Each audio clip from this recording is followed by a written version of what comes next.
Hello बच्चों, कैसे हो। चलो यहाँ पर फिजिक्स का पहला चैप्टर फोर्स का यहाँ पर रिवीजन करने वाले हैं। जो भी इस बार एसएससी बोर्ड से क्लास 10th का एग्जाम दे रहे हैं या फिर इसके बाद ही क्यों ना दे रहे हैं, तो उनके लिए ये वीडियो काफ़ी रिलेवेंट होने वाला है। चूँकि ये रिवीजन वाला वीडियो है तो कोशिश करेंगे कि 1 घंटे के अंदर में ही यहाँ पे तीनों सेक्शन को निपटा दें। पहला चैप्टर में आपका 3 सेक्शन हो जाता है, सेक्शन ए, सेक्शन बी और सेक्शन सी। तो तीनों सेक्शन को 1 घंटे के अंदर में निपटाने का पूरा ही प्रयास रहेगा मेरा। इनके अलावा आपका केमिस्ट्री का chapter by chapter revision video आएगा और मैथ्स का भी 5 मॉडल से डिस्कस करने वाले हैं। तो इन तीनों का वीडियो पैरेलल वे में अपलोड होते रहेगा। चलिए बिना समय को व्यर्थ किए यहाँ पर देखते हैं फोर्स है क्या। तो फोर्स के बारे में आपने 9th क्लास में पढ़ा होगा। फोर्स एक फिजिकल काउज है। फोर्स एक फिजिकल काउज है, यानी कि यही वो कारण है जिनकी वजह से किसी बॉडी में क्या होता है, या तो शेप चेंज होता है या फिर साइज चेंज होता है या फिर इन सब के अलावा स्टेट भी चेंज हो सकता है।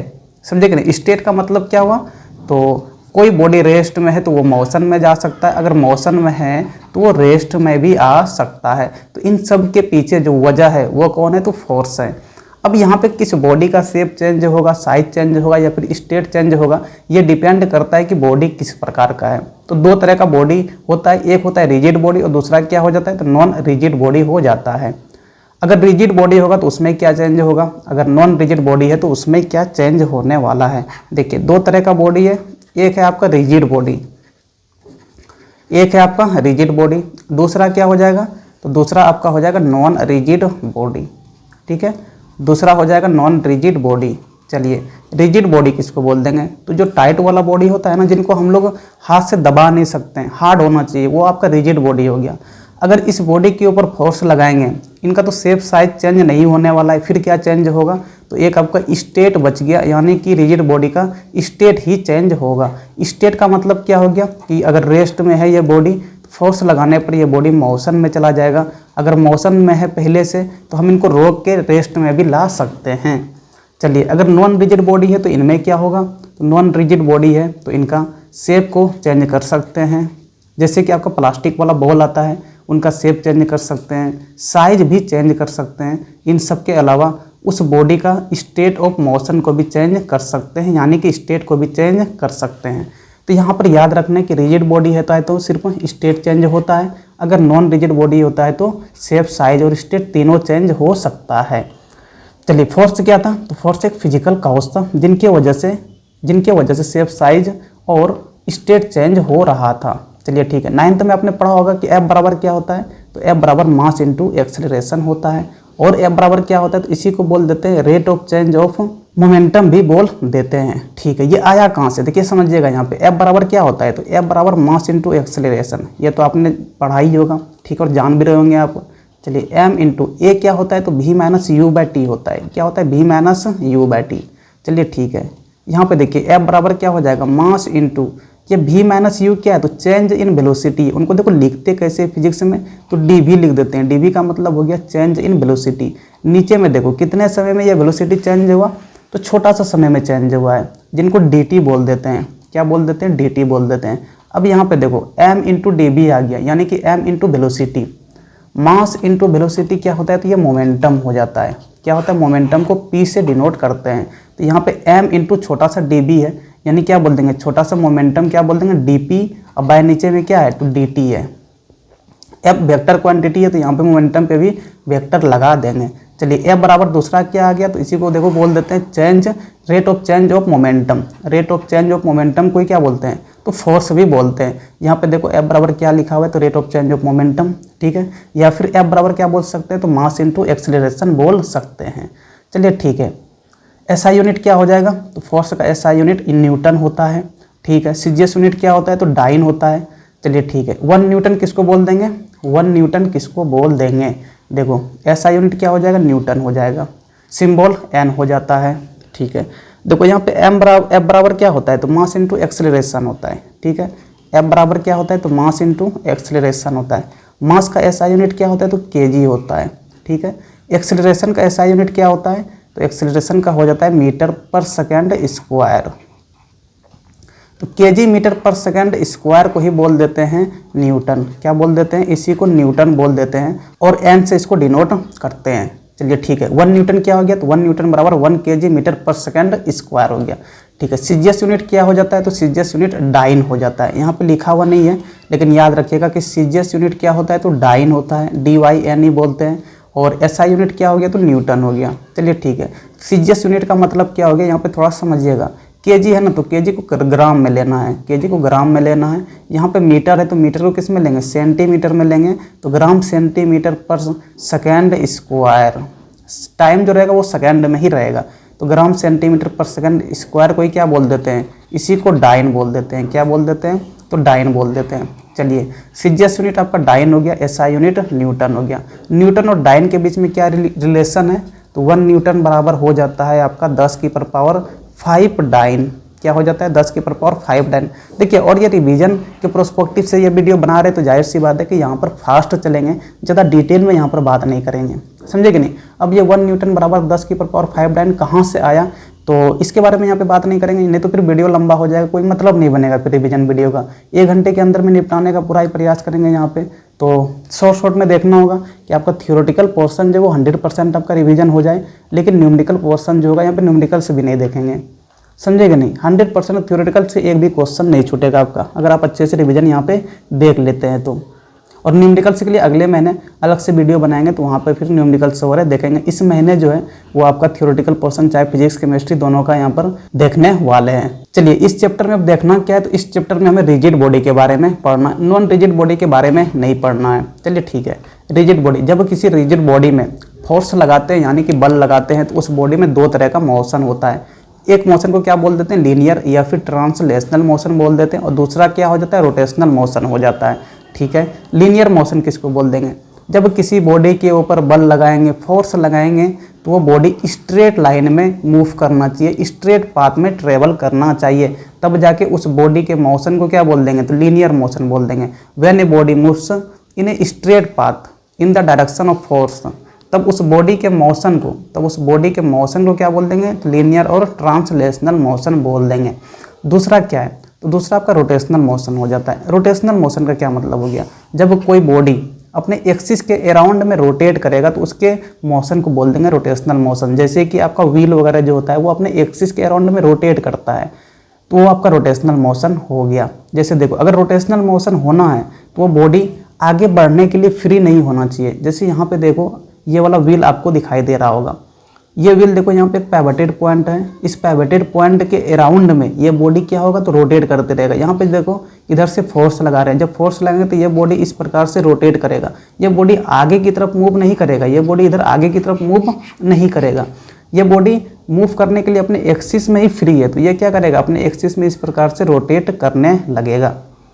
तो रोटेशनल मोशन किसको बोल देते हैं, जब कोई बॉडी रोटेट करता है अपने एक्सिस के अराउंड में, तब उस बॉडी के मोशन ऑफ द बॉडी को क्या बोल देते हैं, रोटेशनल मोशन बोल देते हैं। समझे कि नहीं।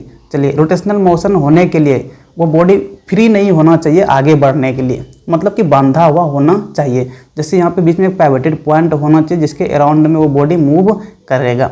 जैसे कि आपका व्हील एग्जाम्पल में क्या हो जाएगा, तो व्हील हो जाएगा, व्हील जो होता है वो अपने एक्सिस के अराउंड में मूव करते रहता है, तो ये आपका रोटेशनल मोशन हो गया।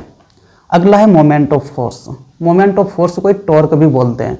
टॉर्क क्या है, तो देखो ये क्या चीज़ है ना, कि जैसे यहाँ पे देखें हम लीनियर मोशन में देखें कि जब इस बॉडी के ऊपर क्या लगाते हैं, फोर्स लगाते हैं, तो ये बॉडी क्या होता है, आगे की तरफ स्ट्रेट लाइन में मूव करता है, स्ट्रेट लाइन में मूव करता है। जैसे यहाँ पे इस बॉडी को स्ट्रेट लाइन में मूव कराने के लिए फोर्स का जरूरत पड़ा था, यानी कि फोर्स ही वो कारण था जिनकी वजह से ये बॉडी आगे की तरफ मूव कर रहा था। उसी तरह से जब कोई बॉडी रोटेट करता है, तो जब कोई बॉडी रोटेट करता है, उनके पीछे जो वजह रहता है, उनके पीछे जो कारण रहता है, वही है मोमेंट ऑफ फोर्स। वही क्या है, तो मोमेंट ऑफ फोर्स है, जिनको कि टॉर्क बोलते हैं। तो याद रखिएगा, किसी बॉडी को रोटेट कराने में, किसी बॉडी में टर्निंग इफेक्ट लाने में, किसी बॉडी में टर्निंग इफेक्ट लाने के पीछे जो कारण है वो क्या है, तो मोमेंट ऑफ फोर्स है। मोमेंट ऑफ फोर्स को ही क्या बोलते हैं, टॉर्क बोलते हैं।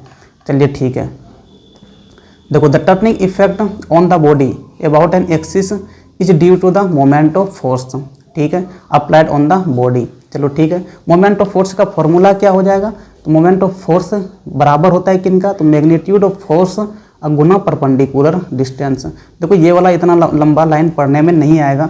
यहाँ पे देखो, मोमेंट ऑफ फोर्स क्या हो जाएगा, तो मोमेंट ऑफ फोर्स टाउ बराबर होता है force into perpendicular distance. F बराबर क्या होता है, तो परपेंडिकुलर डिस्टेंस, ठीक है। अच्छा, मोमेंट ऑफ फोर्स यानी टॉर्क को टाउ से डिनोट करते हैं, ये टाउ का सिंबल है। तो टाउ बराबर क्या हो जाता है, एफ इंटू परपेंडिकुलर डिस्टेंस। अब ये परपेंडिकुलर डिस्टेंस क्या चीज़ है, थोड़ा इस फिगर से समझो। यहाँ पे देखो, ये वाला आपको बॉडी नज़र आ रहा होगा, ठीक है, ये वाला आपको बॉडी नज़र आ रहा होगा। यहाँ पे देखो एक फोर्स लगाए हुए हैं इस प्रकार से, इस डायरेक्शन में क्या कर रहे हैं, तो फोर्स लगाएं, एफ फोर्स लगाएं, ठीक है। इस फोर्स के लाइन को थोड़ा आगे बढ़ाओ, देखो ऐसे डॉट डॉट लाइन से क्या करेंगे, आगे बढ़ाएंगे आगे बढ़ाएंगे, चलिए ऐसे करके आगे बढ़ा दिए, ठीक है। ये बॉडी देखो रोटेट करने के लिए फ्री है ओ पॉइंट के अराउंड में, यानी ये वाला पाइवोटेड पॉइंट हो गया। अब यहाँ से ओ पॉइंट से इस वाले लाइन का जो फोर्स का लाइन है ना, इसका दूरी लेना है। कैसा दूरी लेना है, तो परपेंडिकुलर डिस्टेंस लेना है। कैसा दूरी, परपेंडिकुलर डिस्टेंस लेना है। इसका मतलब क्या हो गया, देखो यहाँ से ये एक लाइन खींचेंगे, यहाँ से एक लाइन खींचेंगे, जहाँ पे 90 डिग्री का कोण बनाएगा, जहाँ पे 90 डिग्री का कोण बनाएगा वो वाला दूरी लेना है। यानी कि यहाँ पे जो ओपी है ना, ओपी जो है ये वाला आपका परपेंडिकुलर डिस्टेंस हो गया, समझे कि नहीं। अब किसी का मन में मान लो यहाँ पे हो जाता है कि हम यहाँ से, देखो यहाँ पे फोर्स लग रहा है ना, तो क्या करेगा ना कि यहाँ पे ऐसे दूरी ले लेगा, ये वाला दूरी ले लेगा। अब देखो ये वाला फोर्स का जो लाइन है, इनसे देखो ये वाला एंगल बना रहा है और ये वाला 90 डिग्री एंगल नहीं है। तो यहाँ पर जाके अगर इसको कोई पॉइंट दे दें, चलो इसको कोई पॉइंट क्यू दे देते हैं, तो ओ क्यू जो है ये आपका परपेंडिकुलर डिस्टेंस नहीं है। परपेंडिकुलर डिस्टेंस कौन सा हो जाता है, जहाँ पे 90 डिग्री का कोण बना ले, यहाँ पे देखो 90 डिग्री का कोण बना रहे हैं, तो ओपी जो है वो आपका परपेंडिकुलर डिस्टेंस हो जाता है। बात को समझे कि नहीं। और परपेंडिकुलर डिस्टेंस देखते कहाँ से, तो फोर्स का लाइन से देखते हैं, जिस लाइन में फोर्स लग रहा है। जहाँ पे फोर्स लग रहा है उससे मतलब नहीं है, फोर्स का लाइन को देखते हैं। जिस लाइन में फोर्स लग रहा है उस लाइन से 90 डिग्री का एंगल पे डिस्टेंस को लेना है। जैसे कि ये वाला आपका फोर्स का लाइन था और इस लाइन से ये वाला डिस्टेंस 90 डिग्री का कोण बना रहा है, तो ये वाला आपका यहाँ पर परपेंडिकुलर डिस्टेंस हो जाता, समझे।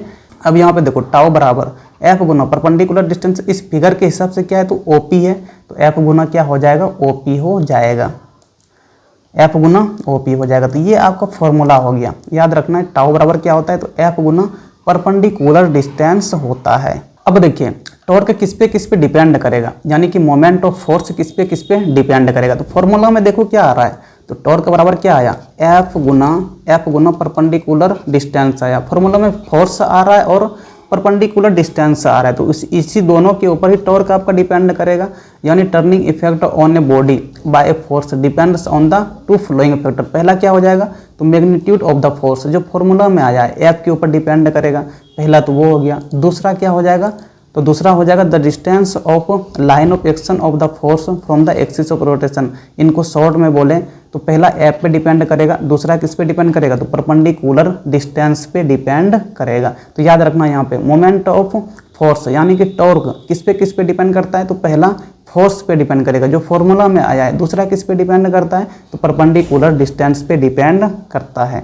चलिए यूनिट क्या हो जाएगा मोमेंट ऑफ फोर्स का, तो देखो एफ गुना क्या था, एफ गुना परपेंडिकुलर डिस्टेंस था, यही आपका टाउ था, यही आपका टॉर्क था। तो एफ का यूनिट क्या होता है, तो न्यूटन हो जाता है। और गुना परपेंडिकुलर दूरी है, तो दूरी ही ना, और दूरी का क्या होता है, मीटर होता है। यानी कि टॉर्क का यूनिट क्या हो जाएगा, तो न्यूटन मीटर हो जाएगा। तो एसआई यूनिट क्या हो जाएगा, न्यूटन मीटर। एसआई यूनिट क्या हो गया, न्यूटन मीटर। और सीजीएस यूनिट क्या हो जाएगा, तो देखो न्यूटन का सीजीएस यूनिट क्या था, फोर्स का सीजीएस यूनिट क्या था, तो डाइन था, डाइन। और यहाँ पे देखो मीटर आया हुआ है, मीटर का क्या हो जाएगा, तो सेंटीमीटर में लेते हैं। यानी कि सीजीएस यूनिट क्या हो जाएगा, तो डाइन गुना सेंटीमीटर। ये आपका सीजीएस यूनिट हो गया मोमेंट ऑफ फोर्स का। चलो यहाँ पे देखो 1 न्यूटन बराबर कितना बोले थे, तो 1 न्यूटन बराबर बोले थे 10 की पावर 5 डाइन, ठीक है। 1 न्यूटन बराबर इतना बोले थे, लेकिन 1 न्यूटन मीटर कितना हो जाता है, तो 10 की पावर 7 डाइन सेंटीमीटर हो जाता है। ऐसा क्यों, तो देखो 1 न्यूटन की जगह में देखो 10 की पावर 5 डाइन रख के अगुना, जहाँ पे मीटर को सेंटीमीटर में चेंज करेंगे तो 10 का स्क्वायर सेंटीमीटर हो जाएगा। यानी कि 5 पावर में, यहाँ पे पावर में 2 है तो पावर में 8 हो जाएगा ना, तो 10 की पावर 7 डाइन गुना सेंटीमीटर हो जाएगा। तो 1 न्यूटन मीटर बराबर कितना हो जाता है, 10 की पावर 7 डाइन सेंटीमीटर। तो ये भी याद रखिएगा। आगे देखो क्या दे रखा है, clockwise and anti clockwise moment. ये क्या चीज़ हो जाता है, देखो इनको ऐसे समझो। मान लो कि यहाँ पर एक बॉडी है, यहाँ पर एक बॉडी लिए हैं, ठीक है। इस बॉडी पर देखो इधर से फोर्स लगा रहे हैं तो ये बॉडी तुम्हारा देखो इस डायरेक्शन में मूव करेगा, ऐसे करके रोटेट करेगा। यहाँ पे मान लो कि पिवोटेड पॉइंट है तो ये बॉडी क्या हुआ, इस प्रकार से रोटेट करने लगा। देखो घड़ी का कांटा भी देखो इसी प्रकार से रोटेट करता है, ठीक है। तो इस बॉडी का जो डायरेक्शन है वो कैसा है, तो घड़ी के तरह ही है, यानी कि क्लॉकवाइज है। कैसा डायरेक्शन है, तो क्लॉकवाइज में ये रोटेट कर रहा है। तो इनके मोमेंट ऑफ फोर्स को ही बोल देते हैं क्लॉकवाइज मोमेंट। क्या बोल देते हैं, क्लॉकवाइज मोमेंट बोल देते हैं, ठीक है। जब कोई बॉडी क्लॉकवाइज में रोटेट करे तो उनके मोमेंट ऑफ फोर्स को क्या बोल देंगे, क्लॉकवाइज मोमेंट बोल देंगे। एक चीज़ याद रखना, फिजिक्स में क्लॉकवाइज मोमेंट का डायरेक्शन निगेटिव लेते हैं। क्या लेते हैं, निगेटिव लेते हैं। चलिए ठीक है, एंटी क्लॉकवाइज मोमेंट किसको बोल देंगे। देखो यहाँ पे ये बॉडी है, ठीक है, बीच में क्या पिवोटेड पॉइंट है।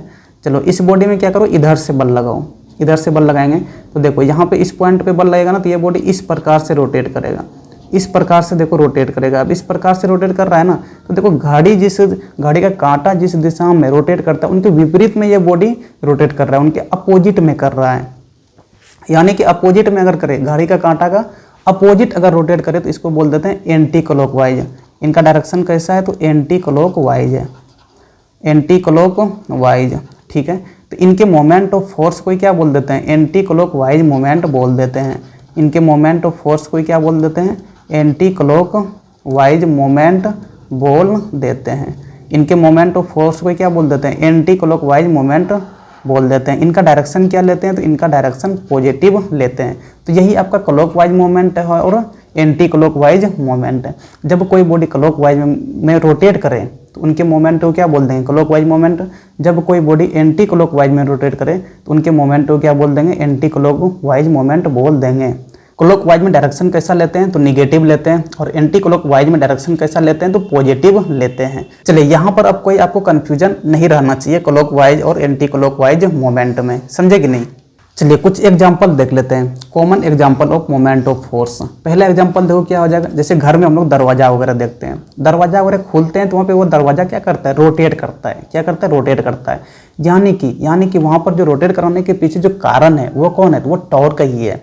कौन है, टॉर्क ही है। अब देखो टॉर्क बराबर होता क्या है, तो टॉर्क बराबर अभी जस्ट हम लोग देखें एफ गुना क्या होता है, तो परपेंडिकुलर डिस्टेंस होता है, ये याद रखिएगा, ठीक है। यहाँ पे देखो एक चीज़ समझो, यहाँ पे देखो एक चीज़ समझो, ये दरवाजा आपको दिख रहा होगा फिगर में, ये आपका दरवाजे का फिगर है, ठीक है। ये दरवाजा, ये वाला जो बीसी लाइन है ना, ये वाला जो बीसी लाइन है जहाँ पे हिंज लगा हुआ है, जहाँ पे क्या लगा हुआ है, हिंज लगा हुआ है, उसी के अराउंड में, उसी लाइन के अराउंड में ये दरवाजा क्या होता है, तो ऐसे करके रोटेट करता है, ठीक है। तुम ऐसे कुछ मान लो, यहाँ पे चलो टाउ मान लेते हैं कि इस दरवाजा को खोलने में कितना लगता है, तो 10 न्यूटन मीटर का टॉर्क लगा रहे हैं, ठीक है। ऐसे एज एन एग्जांपल मान लो कि 10 न्यूटन मीटर का फोर्स हम लोग टॉर्क लगा रहे हैं, ठीक है। एक काम करो, चलो पहले बोल देते हैं ना कि फोर्स 5 न्यूटन का लगा रहे हैं। कितना का, फोर्स 5 न्यूटन का लगा रहे हैं। तो परपेंडिकुलर डिस्टेंस कितना होना होगा, तो परपेंडिकुलर डिस्टेंस 2 मीटर होना होगा, तभी तो 5 दूना 10 मीटर, 10 न्यूटन मीटर हो जाएगा, ठीक है। ये आपका पहला कंडीशन हो गया। एक चीज़ और यहाँ पे समझिएगा, फिर से लिखते हैं टाउ बराबर एफ गुना क्या करते हैं, तो एफ गुना परपेंडिकुलर डिस्टेंस करते हैं। देखो टॉर्क क्या बोले हैं कि इस गेट को खुलने में 10 न्यूटन मीटर का लगता है, यानी कि यहाँ पे 10 रख दो, ठीक है, 10 न्यूटन मीटर हो गया, ठीक है। हम बोल देते हैं ना कि इस गेट को खोलने में हमने जो फोर्स लगाया वो 1 न्यूटन का ही लगाया। कितना का लगाया, 1 न्यूटन का ही लगाया। अब गुना, देखो परपेंडिकुलर डिस्टेंस तब कितना होना होगा, अगर 10 होना है तो यानी डिस्टेंस को कितना होना होगा, 10 मीटर होना होगा। तो अब यहाँ पे देखो एक चीज़ समझो, एक चीज़ समझो, अगर फोर्स को घटाते हैं तो डिस्टेंस बढ़ाते हैं। अगर फोर्स को घटा के डिस्टेंस अगर बढ़ा देते हैं तो यहाँ पे देखो टॉर्क में, देखो टॉर्क में कोई चेंजेज नहीं आता है, टॉर्क में देखो कोई चेंजेज नहीं आता है। या तो ये समझ लो कि जैसे यहाँ पे 5 न्यूटन का हम लोगों ने फोर्स लगाया था, अगर यहाँ पे मान लो डिस्टेंस कितना कर देते, 2 की जगह में कितना कर देते, 10 कर देते, तो 10 गुना 5 कितना हो जाता, 50 न्यूटन मीटर हो जाता है। कितना हो जाता, 50 न्यूटन मीटर का टॉर्क हो जाता। यानी कि डिस्टेंस अगर बढ़ेगा, फॉर्मूला में भी ये एफ गुना परपेंडिकुलर डिस्टेंस, अगर डिस्टेंस बढ़ेगा तो भी टॉर्क बढ़ेगा, अगर फोर्स बढ़ेगा तो भी टॉर्क बढ़ेगा, अगर दोनों बढ़ेगा तो भी टॉर्क बढ़ेगा। अब यहाँ पे इस फिगर को समझो, इस फिगर को समझो। जैसे इस फिगर में इस बीसी लाइन के अराउंड में हम लोग फोर्स लगाएंगे ना, कभी गेट को खोल के देखना, ये गेट नहीं खुलेगा, ये गेट नहीं खुलेगा, ठीक है। दूसरा चीज़ समझना, मान लो कि ये वाला क्यू पॉइंट है, ये क्यू पॉइंट आपको दिख रहा होगा, अगर यहाँ पे फोर्स लगाएंगे ना, क्योंकि ये वाला देखो परपेंडिकुलर डिस्टेंस, ये वाला परपेंडिकुलर डिस्टेंस देखो, इसको D1 बोल दो। क्योंकि यहाँ पे D1 डिस्टेंस है तो इस वाले Q पॉइंट पे आपको ज़्यादा बल लगाना होगा अगर इस गेट को खोलना है। अगर मान लो कि ये AD लाइन जो है, ये वाला एकदम अंतिम छोर वाला, अगर आप यहाँ पे बल लगाते हैं, तो इस पॉइंट पे देखो ये वाला डिस्टेंस क्या हुआ, तो ये वाला डिस्टेंस ज़्यादा हो गया, ये D2 डिस्टेंस ज़्यादा हो गया। तो यहाँ पे क्या होगा, आपको बल कम लगाना होगा, हल्का सा पुश करेंगे ना तो ये गेट खुल जाएगा, समझे कि नहीं। क्योंकि डिस्टेंस अगर बढ़ गया, परपेंडिकुलर डिस्टेंस अगर बढ़ गया, तो फोर्स अगर कम भी कर देंगे तो टाउ जितना का ज़रूरत है हमें उतना मिल जाएगा। जैसे यहाँ पे देखे एग्जांपल में कि 5 न्यूटन का यहाँ पे बल लगाया हमने और डिस्टेंस 2 मीटर था तो भी 10 न्यूटन मीटर हो गया था।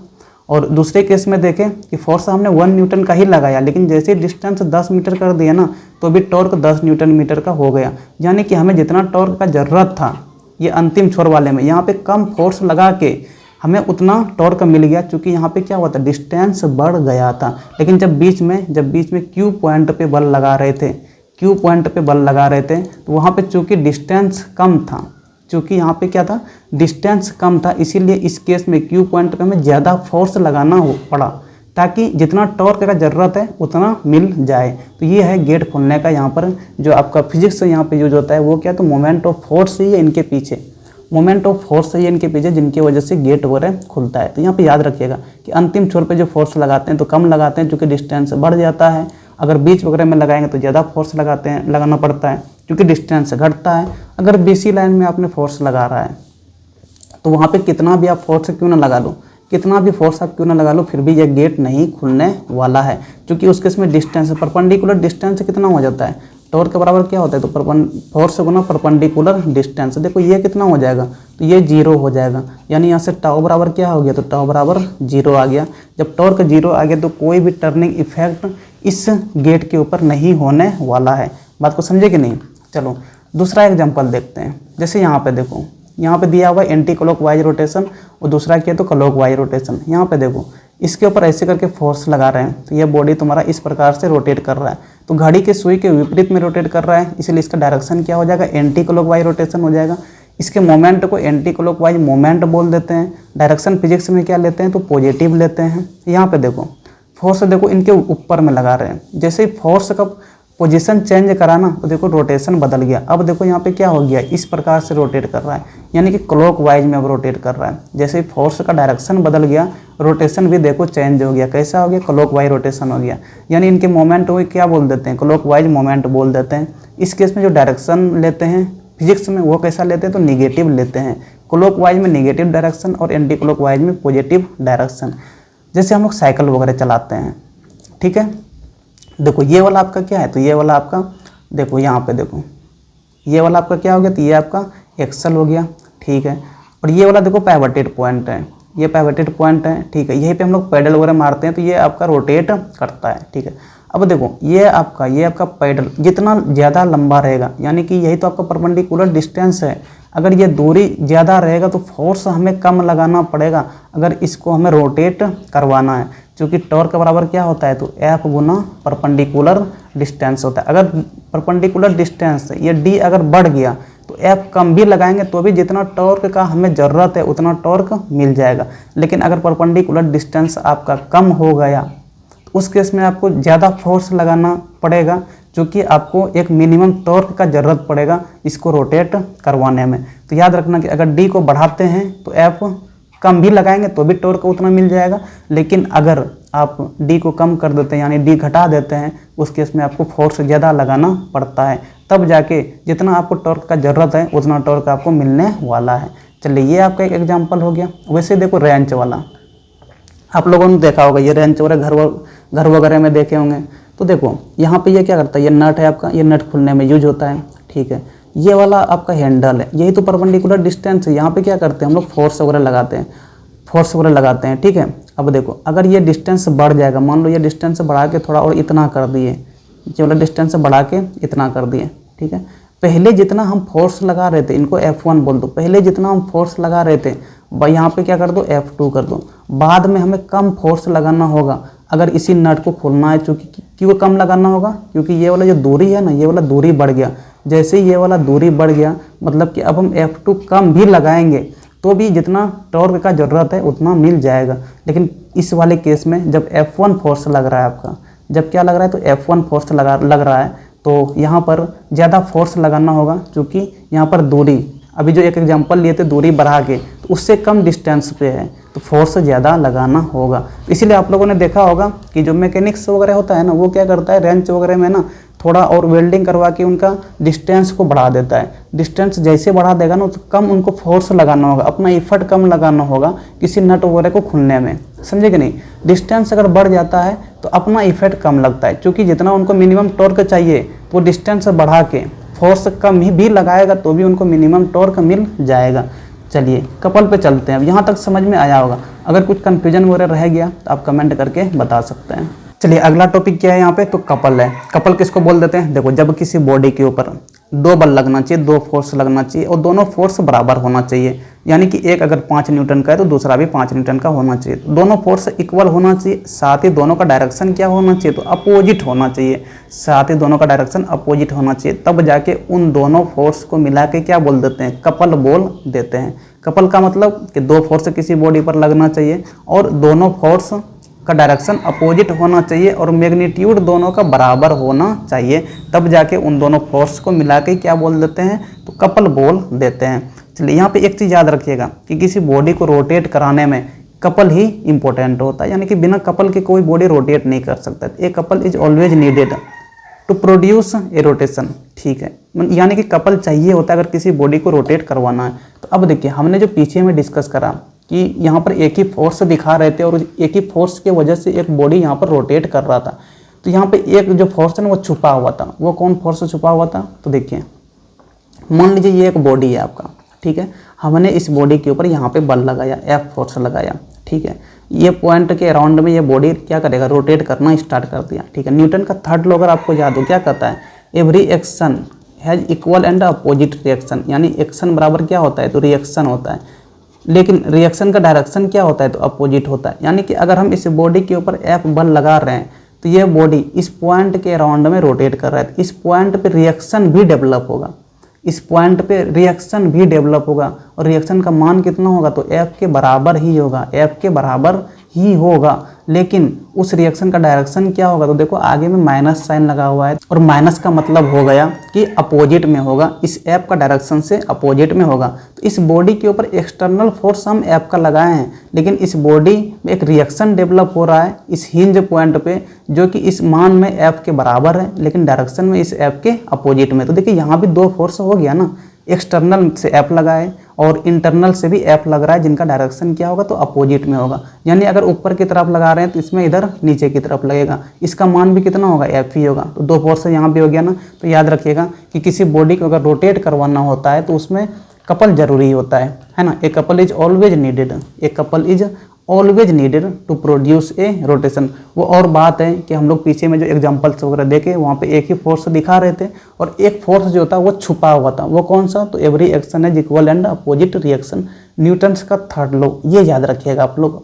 एग्जाम्पल में अगर बात करें तो जैसे मान लीजिए किसी डोर को खोलते हैं, किसी गेट को खोलते हैं तो रोटेशन करेगा, डोर क्या करेगा, रोटेट करेगा। तो वहाँ पे भी क्या होता है, तो वहाँ पे is produced by a couple, तो रोटेशन किसके वजह से होता है, तो कपल के वजह से होता है। अब कपल है तो दो फोर्स होना चाहिए, तो वो कपल में दो फोर्स कौन कौन सा हो जाएगा, तो पहला द फोर्स विच भी exert at the handle of the door. तो हमने जो फोर्स लगाया गेट के ऊपर पहला तो वो हो गया। दूसरा फोर्स कौन सा होगा, तो an equal and opposite force of reaction at the hinge. तो हिंज पॉइंट पे जहाँ पे रोटेट करेगा वो गेट, उस पॉइंट पे क्या होगा, तो रिएक्शन डेवलप होगा और रिएक्शन का जो मान होगा तो जितना हमने बाहर से F लगाया है ना उसी के बराबर मान होगा, लेकिन डायरेक्शन क्या होगा, तो अपोजिट होगा। तो यहाँ पे देखो दो फोर्स हो गया ना, दो फोर्स हो गया, दोनों फोर्स का मान क्या हो गया, बराबर हो गया, डायरेक्शन अपोजिट हो गया। यानी कि देखो यहाँ भी कपल तो बन गया, यहाँ भी क्या बन गया, कपल बन गया। तो couple is always needed to rotate a body. याद रखिएगा यहाँ पे एक फोर्स छुपा हुआ होता है और इंटरनल वाला जो होता है वो छुपा हुआ होता है, लेकिन एक्सटर्नल जो हम लगाते हैं बस वही दिखाई पड़ता है, लेकिन एक्चुअल में वहाँ पे दो फोर्स लग रहा होता है, समझे कि नहीं।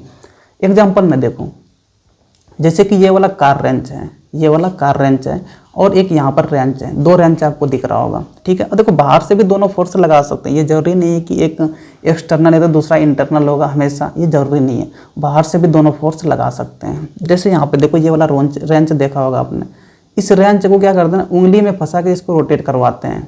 जैसे यहाँ पे इसके अराउंड में क्या करना है, यहाँ पे नट को खोलना है, तो एक उंगली यहाँ पे फंसाते हैं और एक उंगली यहाँ पे फंसाते हैं और क्या करते हैं, उनको रोटेट करवाते हैं। तो देखो जब रोटेट करवाएंगे तो ये क्या होगा, इस डायरेक्शन में ऐसे रोटेट हुआ, ठीक है।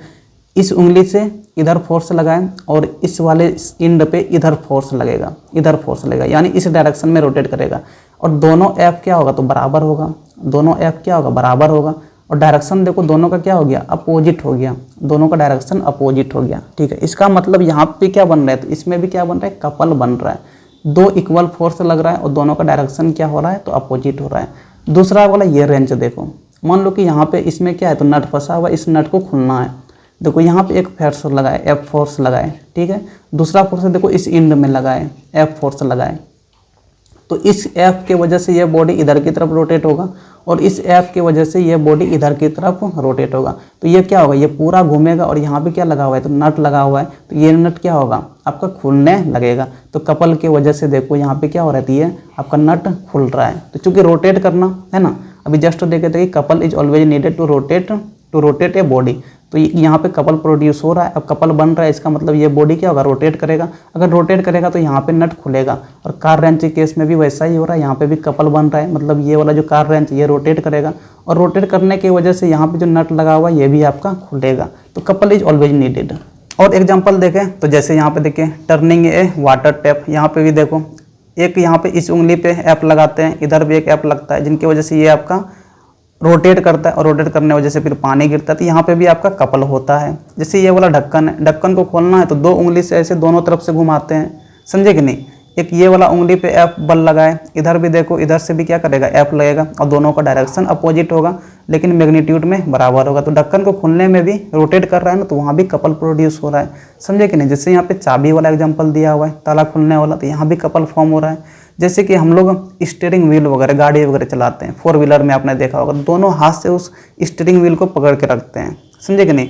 देखो इस व्हील से मान लो कि इधर फोर्स लगा रहा है, तो इस हाथ से किधर घुमाएंगे, तो इधर घुमाएंगे ना, यानी कि देखो ये दोनों फोर्स का डायरेक्शन अपोजिट हो गया और मैग्नीट्यूड में दोनों देखो कितना है, एफ एफ है।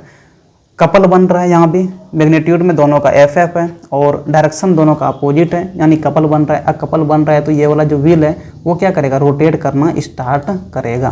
क्या करेगा, रोटेट करना स्टार्ट करेगा। चूँकि एफ इसमें इधर लग रहा है तो ये हाथ क्या करेगा, इसको इधर लेके जाएगा। अब यहाँ पे देखो इस हाथ से इधर फोर्स लगा रहे हैं, यानी कि ये इधर लेके जाएगा, तो ये वाला जो स्टीयरिंग व्हील है ये आपका इस प्रकार से रोटेट करेगा। तो यहाँ पे भी देखो आपका क्या बनता है, कपल बनता है। चलिए कुछ एग्जांपल्स वगैरह भी देख लिए। अब मोमेंट ऑफ कपल, देखो मोमेंट ऑफ कपल क्या हो जाता है, जैसे वहाँ पे मोमेंट ऑफ फोर्स था, वहाँ पे क्या था, मोमेंट ऑफ फोर्स, इसको टाओ बोले थे। क्या होता था, तो फोर्स गुना क्या था, फोर्स गुना परपेंडिकुलर डिस्टेंस था, टॉर्क। उसी तरह से यहाँ पे मोमेंट ऑफ फोर्स होता है, तो मोमेंट ऑफ फोर्स भी क्या हो जाता है, तो एफ गुना परपेंडिकुलर डिस्टेंस ही होता है। लेकिन यहाँ पे परपेंडिकुलर डिस्टेंस सिर्फ चेंज हो जाएगा। देखो यहाँ पे ये वाला फिगर आपको दिख रहा होगा, ठीक है। देखो ये बॉडी क्या कर रहा है, इस ओ पॉइंट के अराउंड में रोटेट कर रहा है, इस ओ पॉइंट के अराउंड में रोटेट कर रहा है। अगर यहाँ पे टॉर्क निकालना होता ना, तो टॉर्क के बराबर पता है क्या लिखते हैं, चलो ये एफ है ना, एफ गुना क्या लिख देते हैं, तो ये वाला डिस्टेंस सिर्फ लिखते हैं, ये वाला ओ बी डिस्टेंस लिखते हैं, क्योंकि यही ओ बी परपेंडिकुलर डिस्टेंस है, ठीक है। जिस पॉइंट के अराउंड में रोटेट कर रहा है वहाँ से परपेंडिकुलर डिस्टेंस लेते हैं टॉर्क निकालने के लिए, तो वो आपका मोमेंट ऑफ फोर्स होता है। लेकिन यहाँ पे क्या देखना है, मोमेंट ऑफ कपल देखना है। तो यहाँ पे दोनों फोर्स का देखना होगा, दोनों फोर्स का देखना होगा, क्योंकि यहाँ पे दो फोर्स लग रहा है। चलो ठीक है, देखो ये ओ पॉइंट है, इसके अराउंड में क्या कर रहा है, तो ये बॉडी रोटेट कर रहा है। पहले बी पॉइंट पे देखो एफ बल लग रहा है। अगर यहाँ पे देखो मोमेंट ऑफ फोर्स निकालेंगे एट द एंड ए की तरफ पहले निकाला हुआ है, देखो यहाँ पे देखो ये वाला आपका एफ लग रहा है, तो क्या हो जाएगा, एफ गुना परपेंडिकुलर डिस्टेंस, यानी ये वाला ओ ए डिस्टेंस ले लेंगे। ओ पॉइंट से रोटेट कर रहा है तो एफ गुना ओ ए हो गया। यहाँ पे देखो डायरेक्शन कैसा हो जाएगा, तो एफ इधर नीचे की तरफ लग रहा है, यानी कि इस डायरेक्शन में ऐसे, तो एंटी क्लॉकवाइज हो गया ना, ऐसे करके रोटेट कर रहा है इस डायरेक्शन में। तो घड़ी के कांटा के विपरीत दिशा में, यानी कि एंटी क्लॉकवाइज रोटेट कर रहा है, यानी डायरेक्शन क्या हो गया, पॉजिटिव हो गया, ठीक है। दूसरा देखो यहाँ पे बी पॉइंट पे फोर्स लग रहा है, ठीक है। ये वाला देखो ऊपर की तरफ लग रहा है, यानी इनके वजह से देखें तो इस प्रकार से ऐसे, इस प्रकार से ऐसे, इनके वजह से भी देखो कैसे मूव करेगा, इनके वजह से भी देखो कंप्लीट करो, तो ये भी आपका एंटी क्लॉकवाइज ही हो जाएगा। चलिए moment of force at the end B point पे देखो तो क्या हो जाएगा, एफ जितना यहाँ पे लगा रहे हैं बी इंड पे, और ये वाला परपेंडिकुलर डिस्टेंस ये कितना हो जाएगा, तो ये आपका ओ बी हो गया, यानी कि एफ गुना ओ बी कर देंगे। अब क्या निकालना है, तो मोमेंट ऑफ कपल निकालना है। मोमेंट ऑफ कपल निकालने के लिए क्या करेंगे, दोनों मोमेंट को जोड़ देंगे, दोनों फोर्स की वजह से जो मोमेंट लग रहा है क्या करेंगे, उनको जोड़ देंगे। देखो यहाँ पे moment of couple, total moment of couple बराबर क्या करेंगे, तो एफ गुना ओ ए प्लस एफ गुना ओ बी कर दिए, दोनों मोमेंट ऑफ फोर्स को क्या कर दिए, ऐड कर दिए। दोनों में देखो एफ एफ है तो एफ कॉमन आ गया, तो ओ ए प्लस ओ बी, ओ ए प्लस ओ बी, ओ ए प्लस ओ बी कितना है, तो यही वाला आपका पूरा डिस्टेंस है, यानी कि ए बी है। ठीक है, यानी यहाँ पे शॉर्ट में क्या लिख सकते हैं, तो मोमेंट ऑफ कपल बराबर एफ गुना डिस्टेंस लिख सकते हैं। ठीक है, एफ कोई किसी भी एक फोर्स का मैग्नीट्यूड लेना है, क्योंकि दोनों का तो मैग्नीट्यूड बराबर है, और दोनों फोर्स के बीच में कितना का दूरी है, तो वो वाला आपका डिस्टेंस हो गया। तो मोमेंट ऑफ कपल यहाँ पे क्या हो गया, एफ गुना दोनों फोर्स के बीच में कितना का डिस्टेंस है, तो एफ गुना डी बराबर ही क्या हो जाता है, तो एफ गुना डी बराबर ही हो जाता है मोमेंट ऑफ कपल। क्या हो जाता है, मोमेंट ऑफ कपल हो जाता है। चलिए यहाँ पे देखो मोमेंट ऑफ कपल दे रखा है, आइदर फोर्स, यानी कोई भी एक फोर्स। अब गुना क्या कर देते हैं, तो perpendicular distance between the two forces, दोनों फोर्स के बीच का दूरी, यानी एफ गुना दोनों फोर्स के बीच का दूरी। यहाँ पे क्या था, तो ए बी दूरी था, समझे कि नहीं। चलिए क्लियर हो गया होगा, मोमेंट ऑफ कपल आपका अब क्लियर हो गया होगा। एफ गुना क्या हो गया, दोनों फोर्स के बीच का दूरी। चलिए इक्विलिब्रियम ऑफ द बॉडीज, देखो इक्विलिब्रियम किसको बोलते हैं, देखो इक्विलिब्रियम का दो चीज़ याद रखना। पहला क्या, तो पहला ये है कि नेट फोर्स जीरो होना चाहिए, रिजल्टेंट ऑफ ऑल फोर्स क्या होना चाहिए, जीरो होना चाहिए। पहला कंडीशन तो हो गया कि किसी बॉडी पर जितना भी फोर्स लग रहा है सारे बॉडी का सम कितना होना चाहिए, तो जीरो होना चाहिए। ठीक है, पहला कंडीशन हो गया नेट फोर्स जीरो होना चाहिए। पहला कंडीशन क्या बोले, तो नेट फोर्स किसी भी बॉडी पर जीरो होना चाहिए। दूसरा कंडीशन क्या हो गया, तो देखो हो सकता है कि वो बॉडी रोटेट करता हो, तो उस केस में क्या होना चाहिए, तो net moment of force zero होना चाहिए। Net moment of all forces about a fix point क्या होना चाहिए, जीरो होना चाहिए। यानी कि जिस पॉइंट के अराउंड में वो बॉडी रोटेट कर सकता है उस पॉइंट के अराउंड में नेट टॉर्क जीरो होना चाहिए। दूसरा कंडीशन क्या है, तो नेट टाउ क्या होना चाहिए, जीरो होना चाहिए। पहला क्या बोले, अगर किसी बॉडी को इक्विलिब्रियम में होना है तो नेट टॉर्क जीरो होना चाहिए, और दूसरा क्या है, तो नेट फोर्स जीरो होना चाहिए। अगर नेट फोर्स जीरो हो जाता है तो वो बॉडी इक्विलिब्रियम कंडीशन में है। अगर वो रोटेट करने वाला नहीं है, तो मान लीजिए कि वो बॉडी रोटेट करने वाला है, तो उस केस में उस बॉडी का नेट टॉर्क भी जीरो होना चाहिए, तब जाके वो बॉडी क्या होगा, तो इक्विलिब्रियम में होगा। चलिए इक्विलिब्रियम का मतलब समझ में आया होगा। चलिए अगला क्या है, तो काइंड ऑफ इक्विलिब्रियम। ठीक है, देखो इक्विलिब्रियम कितने प्रकार का होता है, तो स्टैटिक हो सकता है और डायनेमिक हो सकता है। स्टैटिक इक्विलिब्रियम किसको बोलते हैं, तो जब कोई बॉडी किस में रहे, रेस्ट में रहे, स्टेट ऑफ रेस्ट में रहे, तब जाके क्या बोलेंगे, स्टैटिक इक्विलिब्रियम बोलेंगे। स्टैटिक इक्विलिब्रियम के केस में क्या होना चाहिए, किसी बॉडी को अगर रेस्ट में होना है तो नेट फोर्स जीरो होना पड़ेगा। देखो नेट फोर्स का मतलब क्या है, अभी जस्ट देखे थे ना, यहाँ पे दो कंडीशन चाहिए। पहला क्या, तो नेट फोर्स जीरो होना चाहिए। अगर वो बॉडी हो सकता है रोटेट करने वाला हो, रोटेशनल मोशन करता हो, तो वहाँ पे नेट टॉर्क भी जीरो होना पड़ेगा। ठीक है, यहाँ पे देखो वो बॉडी किस में होना चाहिए, तो रेस्ट में होना चाहिए, यहाँ पे रोटेशन का कोई बात नहीं आ रही थी, यहाँ पे नेट फोर्स जीरो होना पड़ेगा। मान लो कि ये एक बॉडी है, इस बॉडी के ऊपर इधर से एक फोर्स लगाए, ठीक है, इधर से भी एक फोर्स लगाए, इधर से भी एफ ही लगाएंगे। ठीक है, चलो इन दोनों को ऐड करो, देखो एफ प्लस, चलो इनका डायरेक्शन प्लस में लेते हैं, तो देखो इनका डायरेक्शन विपरीत में है ना, तो इनका माइनस में लेना होगा डायरेक्शन, समझे कि नहीं। दोनों को ऐड करेंगे तो एफ प्लस, और यहाँ पे क्या हो जाएगा, माइनस एफ हो जाएगा। तो देखो एफ माइनस एफ क्या हो गया, तो ये तो जीरो हो जाएगा ना। इस बॉडी के ऊपर अभी देखो दो फोर्स लगा रहे हैं, और दोनों फोर्स का अलजेब्रिक सम देखो कितना हो गया, तो जीरो हो गया। तब जाके ये बॉडी किस में चला गया, रेस्ट में चला गया। यानी ये बॉडी ना ही इधर इस तरफ मूव करेगा, ना ही ये बॉडी इस तरफ मूव करेगा, इसी जगह पे रुका हुआ रहेगा, रेस्ट में चला गया। रेस्ट में कब गया, जब इस बॉडी के ऊपर नेट फोर्स क्या हो गया, तो नेट फोर्स जीरो हो गया। क्योंकि यह बॉडी रोटेट नहीं कर सकता था, आगे पीछे मूव कर सकता था, इसीलिए यहाँ पे नेट फोर्स जीरो होना था, तो नेट फोर्स जीरो हो गया। अगर नेट फोर्स जीरो हो गया तो ये बॉडी रेस्ट में चला गया, स्टेट ऑफ रेस्ट में चला गया, तब जाके हम लोग बोलेंगे कि ये बॉडी किस में, तो स्टैटिक इक्विलिब्रियम में। किस में, स्टैटिक इक्विलिब्रियम में। जैसे यहाँ पे देख लो एक बॉडी एग्जांपल है, ये एक बॉडी है, इस बॉडी के ऊपर इधर भी फोर्स लगा रहे हैं, इधर भी फोर्स लगा रहे हैं, चलो इधर प्लस बोल दो तो इधर इनका डायरेक्शन माइनस हो जाएगा, दोनों को ऐड करो तो एफ प्लस माइनस एफ, दोनों का डायरेक्शन अपोजिट है ना, तो डायरेक्शन के लिए प्लस माइनस साइन यूज करते हैं, ठीक है ना। तो एफ और प्लस गुना माइनस माइनस एफ, तो यहाँ से क्या हो गया, नेट फोर्स देखो जीरो हो गया। अगर नेट फोर्स जीरो हो गया तो ये बॉडी किस में है, तो ये बॉडी रेस्ट में, किधर भी मूव नहीं करने वाला है। तो यही आपका स्टैटिक इक्विलिब्रियम हो गया। स्टैटिक इक्विलिब्रियम के लिए नेट फोर्स जीरो होना चाहिए। पहला वाला जो बताए थे स्टैटिक इक्विलिब्रियम के लिए क्या होना चाहिए, तो नेट फोर्स जीरो होना चाहिए।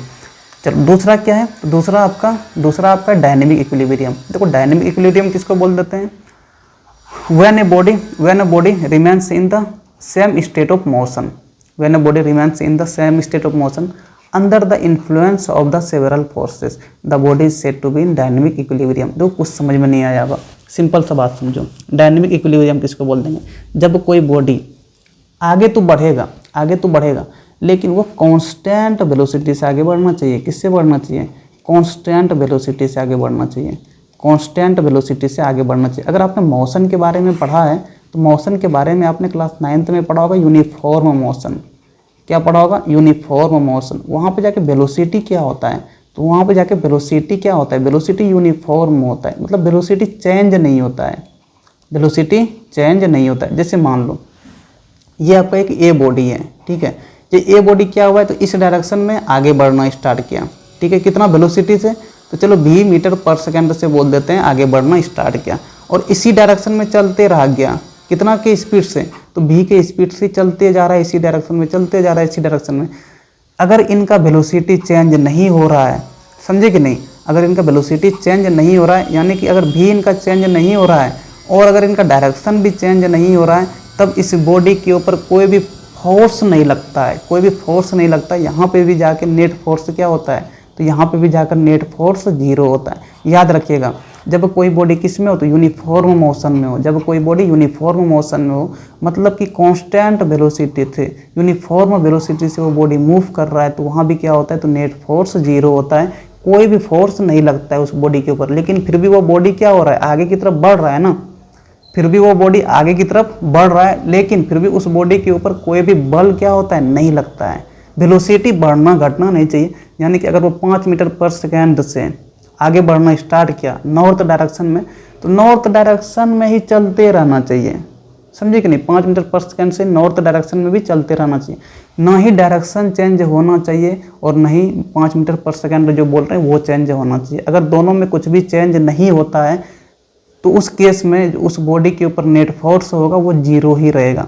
अगर दोनों में से कुछ भी चेंज हो गया, यानी कि उनका ये जो स्पीड है अगर वो चेंज हो गया, या फिर अगर डायरेक्शन भी चेंज हो जाता है, तो चेंज होने के पीछे जो रीजन होता है वो फोर्स होता है। फोर्स लगेगा तभी जाके उनका स्पीड भी चेंज होगा, यानी कि मैग्नीट्यूड और डायरेक्शन भी चेंज होगा, तब जाके नेट फोर्स जीरो नहीं होता है। अगर फोर्स लग जाता है तो फिर वो डायनेमिक इक्विलिब्रियम में नहीं होगा।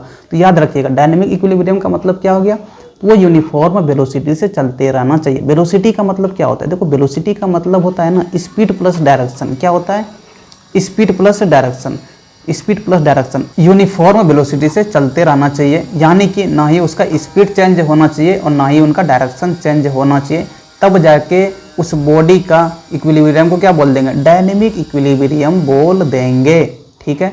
अगर उनका वेलोसिटी चेंज हो जाता है, वेलोसिटी चेंज होने का मतलब ये हो गया या तो उनका स्पीड चेंज हो जाए, या फिर उनका डायरेक्शन चेंज हो जाए, या फिर उनका दोनों चेंज हो जाए।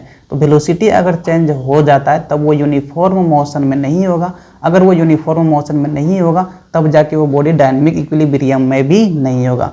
अब आपका क्लियर हो गया होगा डायनेमिक इक्विलिब्रियम और स्टैटिक इक्विलिब्रियम। देखो स्टैटिक में क्या बताया, तो वो बॉडी रेस्ट में रहना चाहिए। जब रेस्ट में रहेगा तो नेट फोर्स उस बॉडी के ऊपर कितना होगा, तो नेट फोर्स जीरो होगा। नेट फोर्स क्या होगा, जीरो होगा। डायनेमिक में क्या बताया, तो डायनेमिक में भी नेट फोर्स जीरो होता है, डायनेमिक में भी नेट फोर्स जीरो होगा, लेकिन यहाँ पे ये बॉडी रेस्ट में नहीं होगा। ये बॉडी किस में होगा, तो यूनिफॉर्म मोशन से चलते रहेगा। ये बॉडी किस में होगा, तो यूनिफॉर्म मोशन से चलते रहेगा। यूनिफॉर्म मोशन का क्या मतलब हो गया, यूनिफॉर्म मोशन का मतलब हो गया यूनिफॉर्म वेलोसिटी से चलते रहेगा, समझे कि नहीं। यूनिफॉर्म मोशन में जब चलता है तब जाके नेट फोर्स से कितना होता है, तो नेट फोर्स जीरो ही होता है, लेकिन फिर भी ये बॉडी आगे की तरफ बढ़ रहा होता है, तब जाके इस बॉडी के इक्विलिब्रियम को क्या बोलते हैं, तो डायनेमिक इक्विलिब्रियम बोल देते हैं। चलिए अब आपका क्लियर भी हो गया होगा। कंडीशन फॉर इक्विलिब्रियम, कंडीशन क्या है, तो पहला क्या है, तो रिजल्टेंट ऑफ ऑल फोर्स क्या होना चाहिए, जितना भी फोर्स उस बॉडी के ऊपर लग रहा है सारे फोर्स का रिजल्टेंट क्या होना चाहिए, तो 0 होना चाहिए। ठीक है, दूसरा कंडीशन क्या है, तो मोमेंट ऑफ ऑल फोर्सेस क्या होना चाहिए, यानी कि टॉर्क, जितना भी टॉर्क लग रहा है सारे टॉर्क का सम कितना होना चाहिए विथ डायरेक्शन क्या होना चाहिए, तो 0 होना चाहिए। पहला क्या, तो नेट फोर्स 0 होना चाहिए। दूसरा कंडीशन क्या है, तो नेट टॉर्क 0 होना चाहिए। तो यही है आपका कंडीशन ऑफ इक्विलिब्रियम। अब देखो अगला क्या, तो प्रिंसिपल ऑफ मोमेंट। देखो प्रिंसिपल ऑफ मोमेंट किसको बोल देते हैं, देखो प्रिंसिपल ऑफ मोमेंट को ऐसे समझो, प्रिंसिपल ऑफ मोमेंट का मतलब ये हो गया कि मान लो कि कोई बॉडी रोटेट करने वाला है, मोमेंट जब आ गया तो रोटेट करने वाला ही आएगा। ठीक है, जब कोई बॉडी रोटेट करने वाला है तो प्रिंसिपल ऑफ मोमेंट कहता है, प्रिंसिपल ऑफ मोमेंट कहता है कि सम ऑफ एंटी क्लॉकवाइज मोमेंट बराबर हो जाना चाहिए सम ऑफ क्लॉकवाइज मोमेंट का, तब जाके इसी को क्या बोल देते हैं, तो प्रिंसिपल ऑफ मोमेंट बोल देते हैं। ठीक है, जब सम ऑफ एंटी क्लॉकवाइज मोमेंट बराबर हो जाएगा सम ऑफ क्लॉकवाइज मोमेंट का, तो वो बॉडी क्या हो जाएगा, तो वो बॉडी रेस्ट में आ जाएगा। जैसे कि यहाँ पे ये समझ लो, ये वाला बीम है आपका, ठीक है, ये वाला मीटर रूल है। तो ये वाला मीटर रूल में देखो इधर भी एक वेट लगा हुआ है, ऐसे करके स्प्रिंग लगा हुआ है। स्प्रिंग में देखो ये वाला वेट लगाया हुआ है, कितना का, W2 का, कितना का, W2 का। इस वेट की वजह से जब इधर वेट लगाएंगे ना, तो ये मीटर रूल तुम्हारा क्या करेगा, इधर झुकना स्टार्ट करेगा, इधर से मतलब रोटेट करना स्टार्ट करेगा इस प्रकार से। देखो ये इंड पे इधर भी एक स्प्रिंग रिंग लगा दिया है, और यहाँ पे भी देखो ये क्या करा है, वेट लगा दिया है, W1 लगा दिया है। इनके वजह से देखो तुम्हारा इधर रोटेट करना स्टार्ट करेगा। ठीक है, देखो ये वाला W2 की वजह से इस प्रकार से रोटेट करेगा ना, यानी कि ये वाला रोटेशन कैसा हो जाएगा, तो ये वाला रोटेशन आपका कैसा हो जाएगा, एंटी क्लॉकवाइज हो जाएगा, इस डायरेक्शन में कर रहा है। तो इनके वजह से एंटी क्लॉकवाइज हो गया, इनके वजह से कैसा हो गया, एंटी क्लॉकवाइज हो गया। इस वाले के वजह से देखो क्या हो जाएगा, क्लॉकवाइज हो जाएगा, क्लॉकवाइज हो जाएगा। अब अगर इक्विलिब्रियम में इनको होना है, अब अगर इनको इक्विलिब्रियम में होना है यानी कि रेस्ट में होना है, तो एंटी क्लॉकवाइज मोमेंट किसके बराबर होना चाहिए, एंटी क्लॉकवाइज बराबर होना चाहिए किनका, तो क्लॉकवाइज का। तभी तो जाके नेट टॉर्क का 0 होगा, तभी जाके क्या होगा, नेट टॉर्क का 0 होगा। दोनों एंटी क्लॉकवाइज बराबर हो जाएगा किसका, क्लॉकवाइज का, तभी जाके नेट टॉर्क का 0 होगा। यानी कि ये वाला जो मीटर रूल है ये किस में आ जाएगा, रेस्ट में चला आएगा। किस में चलाएगा, रेस्ट में। ये किधर भी रोटेट नहीं करने वाला है, समझे कि नहीं। तो इसी को एंटी क्लॉकवाइज मोमेंट बराबर जब क्लॉकवाइज मोमेंट हो जाता है, इसका मतलब कि ये बॉडी रोटेट नहीं करेगा। इसी को बोल देते हैं प्रिंसिपल ऑफ मोमेंट। इसी को क्या बोल देते हैं, प्रिंसिपल ऑफ मोमेंट। तो प्रिंसिपल ऑफ मोमेंट का मतलब क्या हो गया, तो सम ऑफ क्लॉकवाइज मोमेंट बराबर होना चाहिए किसका, तो सम ऑफ एंटी क्लॉकवाइज मोमेंट का।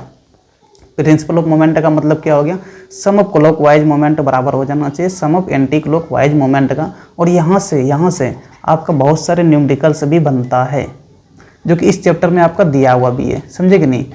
चलो आपका सेक्शन बी क्या दे रखा है, तो सेंटर ऑफ ग्रेविटी दे रखा है। क्या दे रखा है, सेंटर ऑफ ग्रेविटी। देखो एक चीज़ समझो, जैसे हम लोग क्लास वगैरह में क्या करते थे ना, कि अपने एक उंगली से पेन को ऐसे बैलेंस करने का प्रयास करते थे, और करते भी थे, बैलेंस हो भी जाता था। देखते ना पेन का बीच में मिडिल में अगर हम अपने उंगली को ऐसे करके, आपने करा हुआ क्लास वगैरह में, उंगली पे रखते हैं तो बैलेंस हो जाता है। बैलेंस क्यों होता है, मतलब कि उस पेन का जो सेंटर ऑफ ग्रेविटी है वो कहाँ पे, बीच में एकदम। बीच का मतलब ये है कि उस पेन का मान लेते हैं कि सारे मास कहाँ पे, तो एकदम बीच में है, और वही आपका उंगली पे आ जाता है, जिनकी वजह से वो पेन क्या होता है, तो बैलेंस हो जाता है, समझे कि नहीं। जैसे हम लोग कॉपी वगैरह को देखते हैं, घुमाते हैं क्लास वगैरह में, तो कॉपी का बीच में अगर आप उंगली को फंसा के घुमाओगे ना तो घूम जाएगा, क्योंकि उनका जो सेंटर ऑफ ग्रेविटी होता है वो कहाँ पे होता है, बीच में होता है, समझे कि नहीं। इसीलिए आप बीच में रख कर कॉपी को घुमा सकते हैं क्लास वगैरह में। इस प्रकार से हम लोग भी क्या करते थे। तो सेंटर ऑफ ग्रेविटी एक्सपेरिमेंट का डिफिनेशन क्या हो जाता है, थोड़ा इनको समझो। डिफिनेशन क्या हो जाता है, जैसे देखो यहाँ पर एक बॉडी आपको दिख रहा होगा, ये बॉडी आपको दिख रहा है, ठीक है। मान लो कि ये बॉडी कितना पार्टिकल से मिलकर बना हुआ है, तो जैसे देखो 1 2 3 4 5 6 7 8, चलो बोल दिए कि 8 पार्टिकल्स से मिलकर ये बॉडी बना हुआ है, ठीक है। चलो पहले पार्टिकल्स का वेट कितना बोल दिए, W1 बोल दिए, दूसरे का W2 बोल दिए, ठीक है, तीसरे का W3 बोल दिए, चौथे का देखो W4 है वेट, और पांचवा का W5 है, छठा का W6 है, सातवां का W7 है, और आठवां का W8 है, ठीक है। अब सेंटर ऑफ ग्रेविटी इस बॉडी का कहाँ होगा, कैसे डिफाइन करेंगे सेंटर ऑफ ग्रेविटी को, कैसे डिफाइन करेंगे सेंटर ऑफ ग्रेविटी का। तो देखो एक चीज़ समझना, यहाँ पे ये बॉडी 8 पार्टिकल्स से मिलकर बना हुआ है, तो इस बॉडी में एक पॉइंट ऐसा होगा, इस बॉडी में एक पॉइंट ऐसा होगा जिस पॉइंट के अराउंड में इस वेट के वजह से मोमेंट ऑफ वेट सारे का टोटल मोमेंट ऑफ वेट क्या हो जाएगा, total moment of weight zero हो जाएगा। टोटल मोमेंट ऑफ वेट कितना हो जाएगा, जीरो हो जाएगा। फिर से बोलते हैं ध्यान से सुनना। ये बॉडी आपका 8 पार्टिकल से मान लो कि मिलकर बना हुआ है, सबका अपना अपना वेट है W1 W2 W3 W4 W5 W6 W7 W8, 8 particle से मिलकर बना हुआ है, ठीक है। मोमेंट ऑफ फोर्स क्या होता है, तो मोमेंट ऑफ फोर्स टाउ बोलते हैं। टाउ बराबर क्या होता है, तो एफ गुना परपेंडिकुलर डिस्टेंस लेते थे, ये होता था, ठीक है। यहाँ पे देखो एफ क्या हो जाएगा, तो यहाँ पे देखो एफ जो होता है ना वो वेट ही हो जाता है। एफ क्या होता है, तो वेट ही हो जाता है, यानी W1 क्या है तो ये भी आपका वेट ही है, W2 क्या है तो ये भी आपका वेट ही है, W4 क्या है तो ये भी आपका वेट ही है, ठीक है। और W5 क्या है तो ये भी वेट है। और जैसे मास लेते हैं ना, तो मास जैसे कि 5 kg मान लो लिखे, तो ये वेट नहीं है। जब इस मास को 9.8 से मल्टीप्लाई कर देंगे, किससे मल्टीप्लाई कर देंगे, यानी मास गुना 9.8 कर देते हैं, तब जाके ये क्या बन जाता है, तो वेट बनता है। तो ये कन्फ्यूजन नहीं पालना है, समझे कि नहीं। मास गुना W बराबर लिखते हैं ना m गुना g क्या है, तो एक्सेलरेशन ड्यू टू ग्रेविटी है। W बराबर क्या होता है, तो m गुना g है। तो यहाँ पर जो W आपको दिख रहा है, तो W आपका यहाँ पर फोर्स है, समझे कि नहीं। और इनका W का जो आपका यूनिट होगा वो न्यूटन ही होगा, क्योंकि W बराबर क्या होता है, तो मास इंटू ग्रेविटी होता है। चलिए ठीक है, यहाँ पर आपका 8 पार्टिकल्स है और सबका अपना अपना वेट दे रखा है। तो क्या बता रहे हैं कि इस बॉडी में एक पॉइंट कहीं पे ऐसा जरूर होगा जिस पॉइंट के अराउंड में सारे मोमेंट ऑफ वेट का सम कितना हो जाएगा, सारे मोमेंट ऑफ वेट का सम जीरो हो जाएगा। जैसे मान लो कि W1 की वजह से टाउ 1 बोल देते हैं, इनकी वजह से हो सकता है कि W1 गुना कुछ D1 कर देते हैं, ठीक है। दूसरे की वजह से टाउ 2 बोल देते हैं किसी पॉइंट के अराउंड में। यहाँ पे ये वाला G पॉइंट आपको दिख रहा होगा, इस पॉइंट के अराउंड में निकाल रहे हैं। जैसे टाउ 2 देख लो, इनकी वजह से W2 गुना D2 हो जाएगा। इसी तरह से टाउ 3 बराबर क्या हो जाएगा, W3 गुना D3 कर दो। टाउ 4 बराबर क्या हो जाएगा, तो W4 गुना D4 हो जाएगा। ऐसे करके टाउ 8 तक जाएगा। W8 गुना क्या हो जाएगा, तो D8 हो जाएगा। सब वेट का देखो अपना क्या निकल गया, तो मोमेंट ऑफ टॉर्क निकल गया, मोमेंट ऑफ फोर्स निकल गया। यानी कि सब वेट का क्या निकल गया, टॉर्क निकल गया। टाउ 1 टाउ 2 टाउ 3 से लेकर टाउ 8 तक। किस पॉइंट के अराउंड में यहाँ पे टाउ निकाले हैं, तो ये G पॉइंट के अराउंड में निकाले हैं। ये सारा टाउ 1 टाउ 2 टाउ 3 टाउ 4 से लेकर टाउ 8 तक ये जो डिस्टेंस लिए हुए हैं ना, तो ये G पॉइंट से डिस्टेंस लिए हुए हैं। यानी कि इस वाले के लिए ये वाला डिस्टेंस है, इस वाले के लिए ये वाला है, इस वाले के लिए ये वाला डिस्टेंस, इस वाले के लिए ये वाला डिस्टेंस, यहाँ के लिए ये वाला डिस्टेंस, यहाँ के लिए ये वाला डिस्टेंस, और यहाँ के लिए ये वाला डिस्टेंस, यहाँ के लिए ये वाला डिस्टेंस, सब परपेंडिकुलर डिस्टेंस लिए हुए हैं। तो ये आपका टॉर्क आ गया, ठीक है। तो जब इन सब को सम करेंगे, यानी क्या कर देंगे, टाउ 1 प्लस टाउ 2 प्लस ऐसे करके टाउ 8 तक विथ डायरेक्शन लेना है। जब इस सब को सम कर देंगे तो ये कितना हो जाएगा, तो 0 के बराबर हो जाएगा। किस पॉइंट के अराउंड, जिस पॉइंट के अराउंड में 0 हुआ वही हो जाता है सेंटर ऑफ ग्रेविटी। और यहाँ पे इस एग्जांपल में मान लिए हैं कि ये G पॉइंट के अराउंड में क्या हो रहा है, तो 0 हो रहा है। क्या मान लिए यहाँ पे, तो G पॉइंट, ये वाला पॉइंट के अराउंड में नेट टॉर्क क्या हो रहा है, तो नेट टॉर्क किसके वजह से, तो सारे वेट के वजह से। नेट फोर्स ऑफ मोमेंट कोई क्या बोलते हैं, तो इसी को टॉर्क बोलते हैं। तो नेट टॉर्क किन के वजह से, net moment of force due to weight के वजह से कितना हो गया, तो 0 हो गया। किस पॉइंट के अराउंड में, G पॉइंट के अराउंड में, यानी जो सेंटर ऑफ ग्रेविटी हो जाएगा वो G ही हो जाएगा इस बॉडी के लिए, समझे कि नहीं। सेंटर ऑफ ग्रेविटी G ही हो जाएगा। अब जहाँ भी सेंटर ऑफ ग्रेविटी हो गया ना, तो हम लोग मान लेते हैं कि सारे मास उस बॉडी का उसी सेंटर ऑफ ग्रेविटी पे ही है। यानी कि इस बॉडी का जो सारा मास कंसंट्रेटेड है वो कहाँ पे है, तो G पॉइंट पे कंसंट्रेटेड है। चलिए समझ में आ जाओगा। देखिए सेंटर ऑफ ग्रेविटी का मतलब क्या हो गया, तो centre of gravity of a body ये जो पॉइंट, ये क्या है, तो एक पॉइंट है, एक पॉइंट में जिनके अराउंड में क्या होता है, moment of weight of all the particles, जितना भी पार्टिकल से मिलकर बना हुआ है सब के वजह से जो मोमेंट ऑफ वेट होगा उन सब का अल्जेब्रिक सम, उन सब का अलजेब्रिक सम क्या हो जाएगा, तो 0 के बराबर होगा। जिस पॉइंट के अराउंड में सारे मोमेंट ऑफ वेट का अलजेब्रिक सम 0 हो गया, जिस पॉइंट के अराउंड में सारे मोमेंट ऑफ वेट का अलजेब्रिक सम 0 हो गया, उसी पॉइंट को क्या बोल देते हैं, तो सेंटर ऑफ ग्रेविटी बोल देते हैं। जैसे यहाँ पे देखे थे कि एक जी पॉइंट के अराउंड में, ये वाला पॉइंट के अराउंड में क्या हो गया था, तो सारे मोमेंट ऑफ वेट का सम 0 हो गया था। यानी इस बॉडी के लिए जो सेंटर ऑफ ग्रेविटी हो जाएगा वो आपका जी पॉइंट हो जाएगा। अब देखो सेंटर ऑफ ग्रेविटी का पोजीशन किस पे डिपेंड करेगा। सेंटर ऑफ ग्रेविटी का पोजीशन डिपेंड करता है उनके शेप पे, उस बॉडी का शेप कैसा है, साथ ही साथ उस बॉडी में मास का डिस्ट्रीब्यूशन कैसा है, क्या मास का डिस्ट्रीब्यूशन यूनिफॉर्म है या फिर यूनिफॉर्म नहीं है। तो शेप पे डिपेंड करेगा, साथ ही साथ मास का डिस्ट्रीब्यूशन पे भी डिपेंड करता है सेंटर ऑफ ग्रेविटी। ये तो पहला हो गया। एक चीज़ और यहाँ पे याद रखना, ये जरूरी नहीं है कि जो सेंटर ऑफ ग्रेविटी होगा वो ऑलवेज कहाँ होगा, तो मटेरियल ऑफ द बॉडी पे ही होगा। यानी कि उस बॉडी पे ही होगा, ये जरूरी नहीं है हमेशा, समझे कि नहीं। हाँ, बॉडी पे होगा ये सही है, लेकिन हमेशा बॉडी पे होगा ये भी सही नहीं। सेंटर ऑफ ग्रेविटी बॉडी से बाहर भी हो सकता है। जैसे मान लो कि आपने एक चूड़ी देखा होगा, ये आपका एक चूड़ी हो गया, बैंगल हो गया, बैंगल जो औरत वगैरह पहनती है, ये लड़की वगैरह भी पहनती है, चलो ठीक है। यहाँ पे देखो ये चूड़ी है ना, तो इनका जो सेंटर ऑफ ग्रेविटी होता है ना, ये बीच में है। अब देखो यहाँ पे तो कोई मटेरियल ही नहीं होता है, मटेरियल तो आपका ये वाला है ना, ये आपका मटेरियल है, लेकिन इनका जो सेंटर ऑफ ग्रेविटी एकदम बीच में होता है। तो ये जरूरी नहीं कि सेंटर ऑफ ग्रेविटी जो होगा वो हमेशा बॉडी पे ही होगा, बॉडी से बाहर भी हो सकता है। यहाँ पे एकदम बीच में होके हो रहा है, और बीच में कोई भी मटेरियल नहीं होता है। आपने चूड़ी वगैरह देखा होगा, तो वही दूसरा पॉइंट है कि ये जरूरी नहीं है कि सेंटर ऑफ ग्रेविटी होगा वो हमेशा मटेरियल ऑफ द बॉडी पे ही होगा, मटेरियल ऑफ द बॉडी से बाहर भी हो सकता है। तीसरा पॉइंट याद रखना कि जब सेंटर ऑफ ग्रेविटी अगर पता चल जाता है तो हम लोग मान लेते हैं, हम लोग क्या मान लेते हैं कि उस बॉडी का पूरा वेट कहाँ पे है, तो उस बॉडी का पूरा वेट सेंटर ऑफ ग्रेविटी पे होगा, समझे कि नहीं।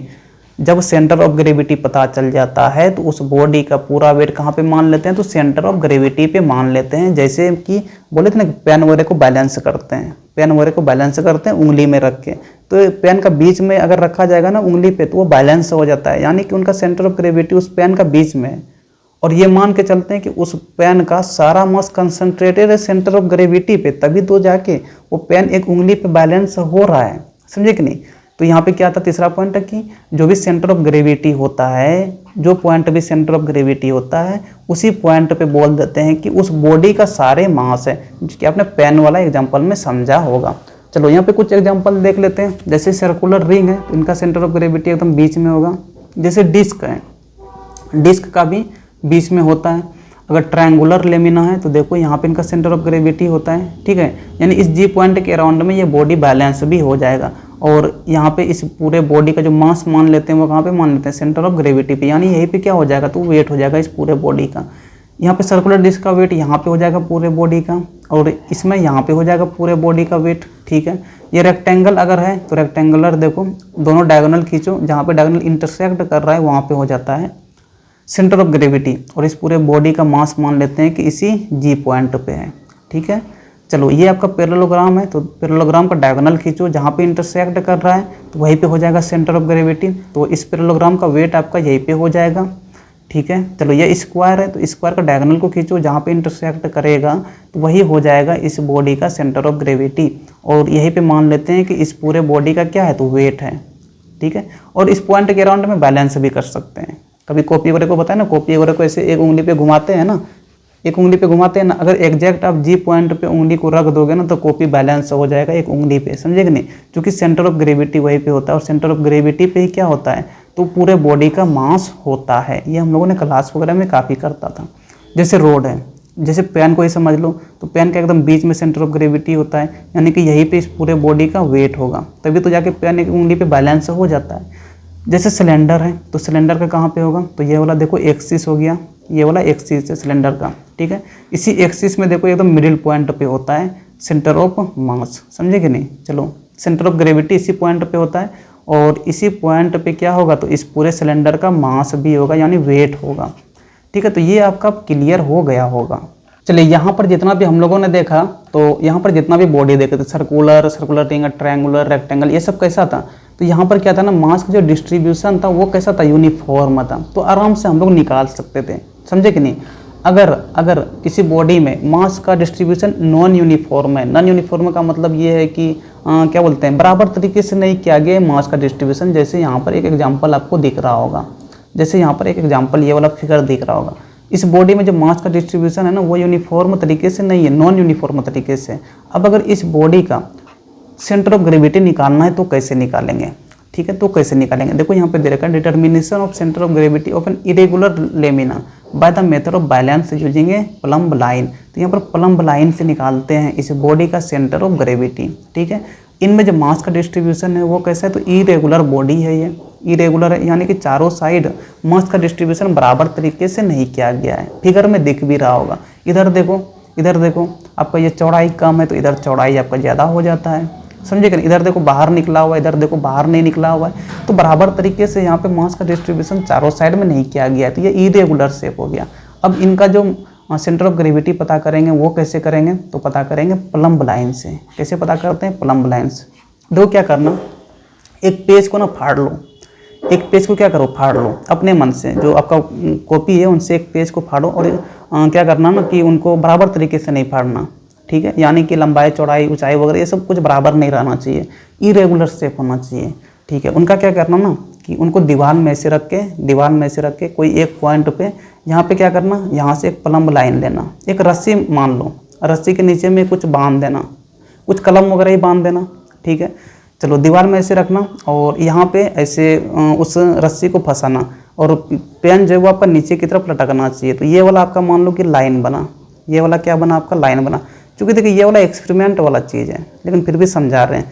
पहले तो इस पॉइंट के अराउंड में करें, ठीक है, फिर उस पेन को निकालो, ठीक है, और फिर क्या करो, पेज को घुमाओ और फिर पेज को घुमाने के बाद ये वाला बी पॉइंट, ये वाला जो दिख रहा है, इनको ऊपर की तरफ लेके जाओ, ठीक है।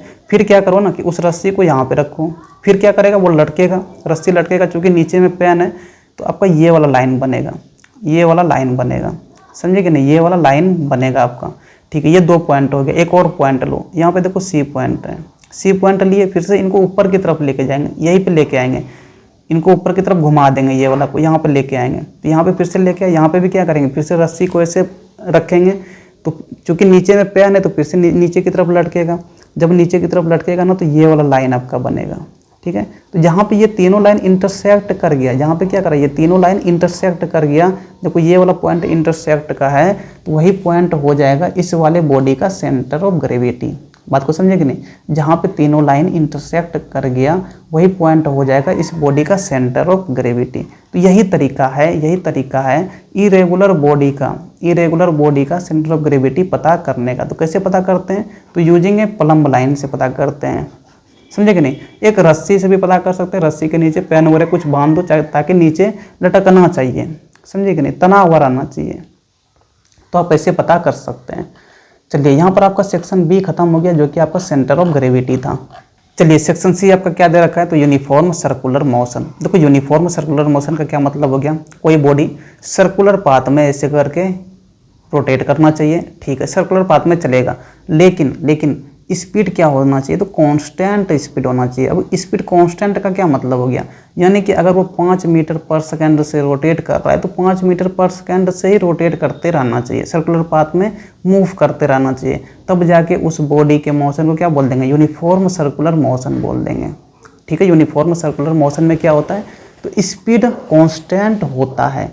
चलिए ठीक है, लेकिन यहाँ पे देखें ना तो हर एक टाइम में डायरेक्शन चेंज हो रहा है, हर एक सेकंड में डायरेक्शन चेंज हो रहा है, या तो ये बोल दो कि हर एक पॉइंट पे भी डायरेक्शन चेंज हो रहा है। यहाँ पे देखो इधर डायरेक्शन है आपका, ठीक है, यहाँ पे देखो इस पॉइंट पे देखेंगे तो इधर डायरेक्शन हो जाता है, इस पॉइंट पे देखेंगे तो इधर डायरेक्शन हो जाता है, इस पॉइंट पे देखेंगे तो इधर डायरेक्शन हो जा रहा है, लेकिन डायरेक्शन यहाँ पे हमेशा चेंज हो रहा है, लेकिन स्पीड क्या होना चाहिए, तो कॉन्स्टेंट होना चाहिए। देखो स्पीड किसको बोलते हैं, तो स्पीड का मतलब मैग्नीट्यूड होता है, सिंपली स्पीड का क्या मतलब होता है, मैग्नीट्यूड। अब देखो मैग्नीट्यूड किसको बोल देते हैं, मैग्नीट्यूड का मतलब हो गया ना कि जैसे बोल दिए 5 मीटर पर सेकेंड, 10 मीटर पर सेकेंड, तो यही मैग्नीट्यूड हो गया, इसी को स्पीड बोल देते हैं। एक होता है आपका वेलोसिटी, एक क्या होता है, वेलोसिटी होता है। देखो वेलोसिटी का मतलब क्या होता है, स्पीड, स्पीड प्लस क्या होता है, डायरेक्शन होता है, स्पीड प्लस डायरेक्शन होता है। यहाँ पे क्या बोले हैं, तो यहाँ पे बोले हैं कि स्पीड कांस्टेंट रहना चाहिए, यानी कि ये वाला कांस्टेंट होगा, ये वाला स्पीड कांस्टेंट होगा, ये कांस्टेंट होगा, लेकिन यहाँ पे डायरेक्शन कांस्टेंट नहीं होता है, डायरेक्शन क्या होता है, तो हर एक समय चेंज होता है, हर एक समय चेंज होता है। तो यूनिफॉर्म सर्कुलर मोशन में याद रखना, यूनिफॉर्म सर्कुलर मोशन में डायरेक्शन जो होता है वो चेंज होता है, डायरेक्शन क्या होता है, चेंज होता है। ये आपका चेंज होगा, लेकिन यहाँ पे स्पीड क्या होगा, तो स्पीड आपका कांस्टेंट रहेगा, ठीक है। इसका मतलब जो आपका वेलोसिटी है, तो वेलोसिटी भी यहाँ पर चेंज होता है, वेलोसिटी भी क्या होगा, तो ये भी चेंज हो रहा है। देखो, या तो स्पीड चेंज हो जाए या फिर आपका डायरेक्शन चेंज हो जाए, दोनों में से कोई एक भी चेंज होगा तो वेलोसिटी आपका चेंज होगा। यूनिफॉर्म वेलोसिटी नहीं है, कांस्टेंट वेलोसिटी नहीं है। या फिर अगर दोनों भी हो रहा है तो भी आपका कांस्टेंट वेलोसिटी नहीं है। यूनिफॉर्म वेलोसिटी कब होगा, तो दोनों स्पीड भी चेंज नहीं होना चाहिए और डायरेक्शन भी चेंज नहीं होना चाहिए, तब जाके वेलोसिटी को क्या बोलते हैं, यूनिफॉर्म वेलोसिटी बोलते हैं। तब जाके क्या बोलते हैं, तो यूनिफॉर्म वेलोसिटी बोलते हैं। अगर दोनों में से कोई एक भी हो रहा है तो यूनिफॉर्म वेलोसिटी नहीं बोल देंगे, मतलब कि वेलोसिटी चेंज हो रहा है।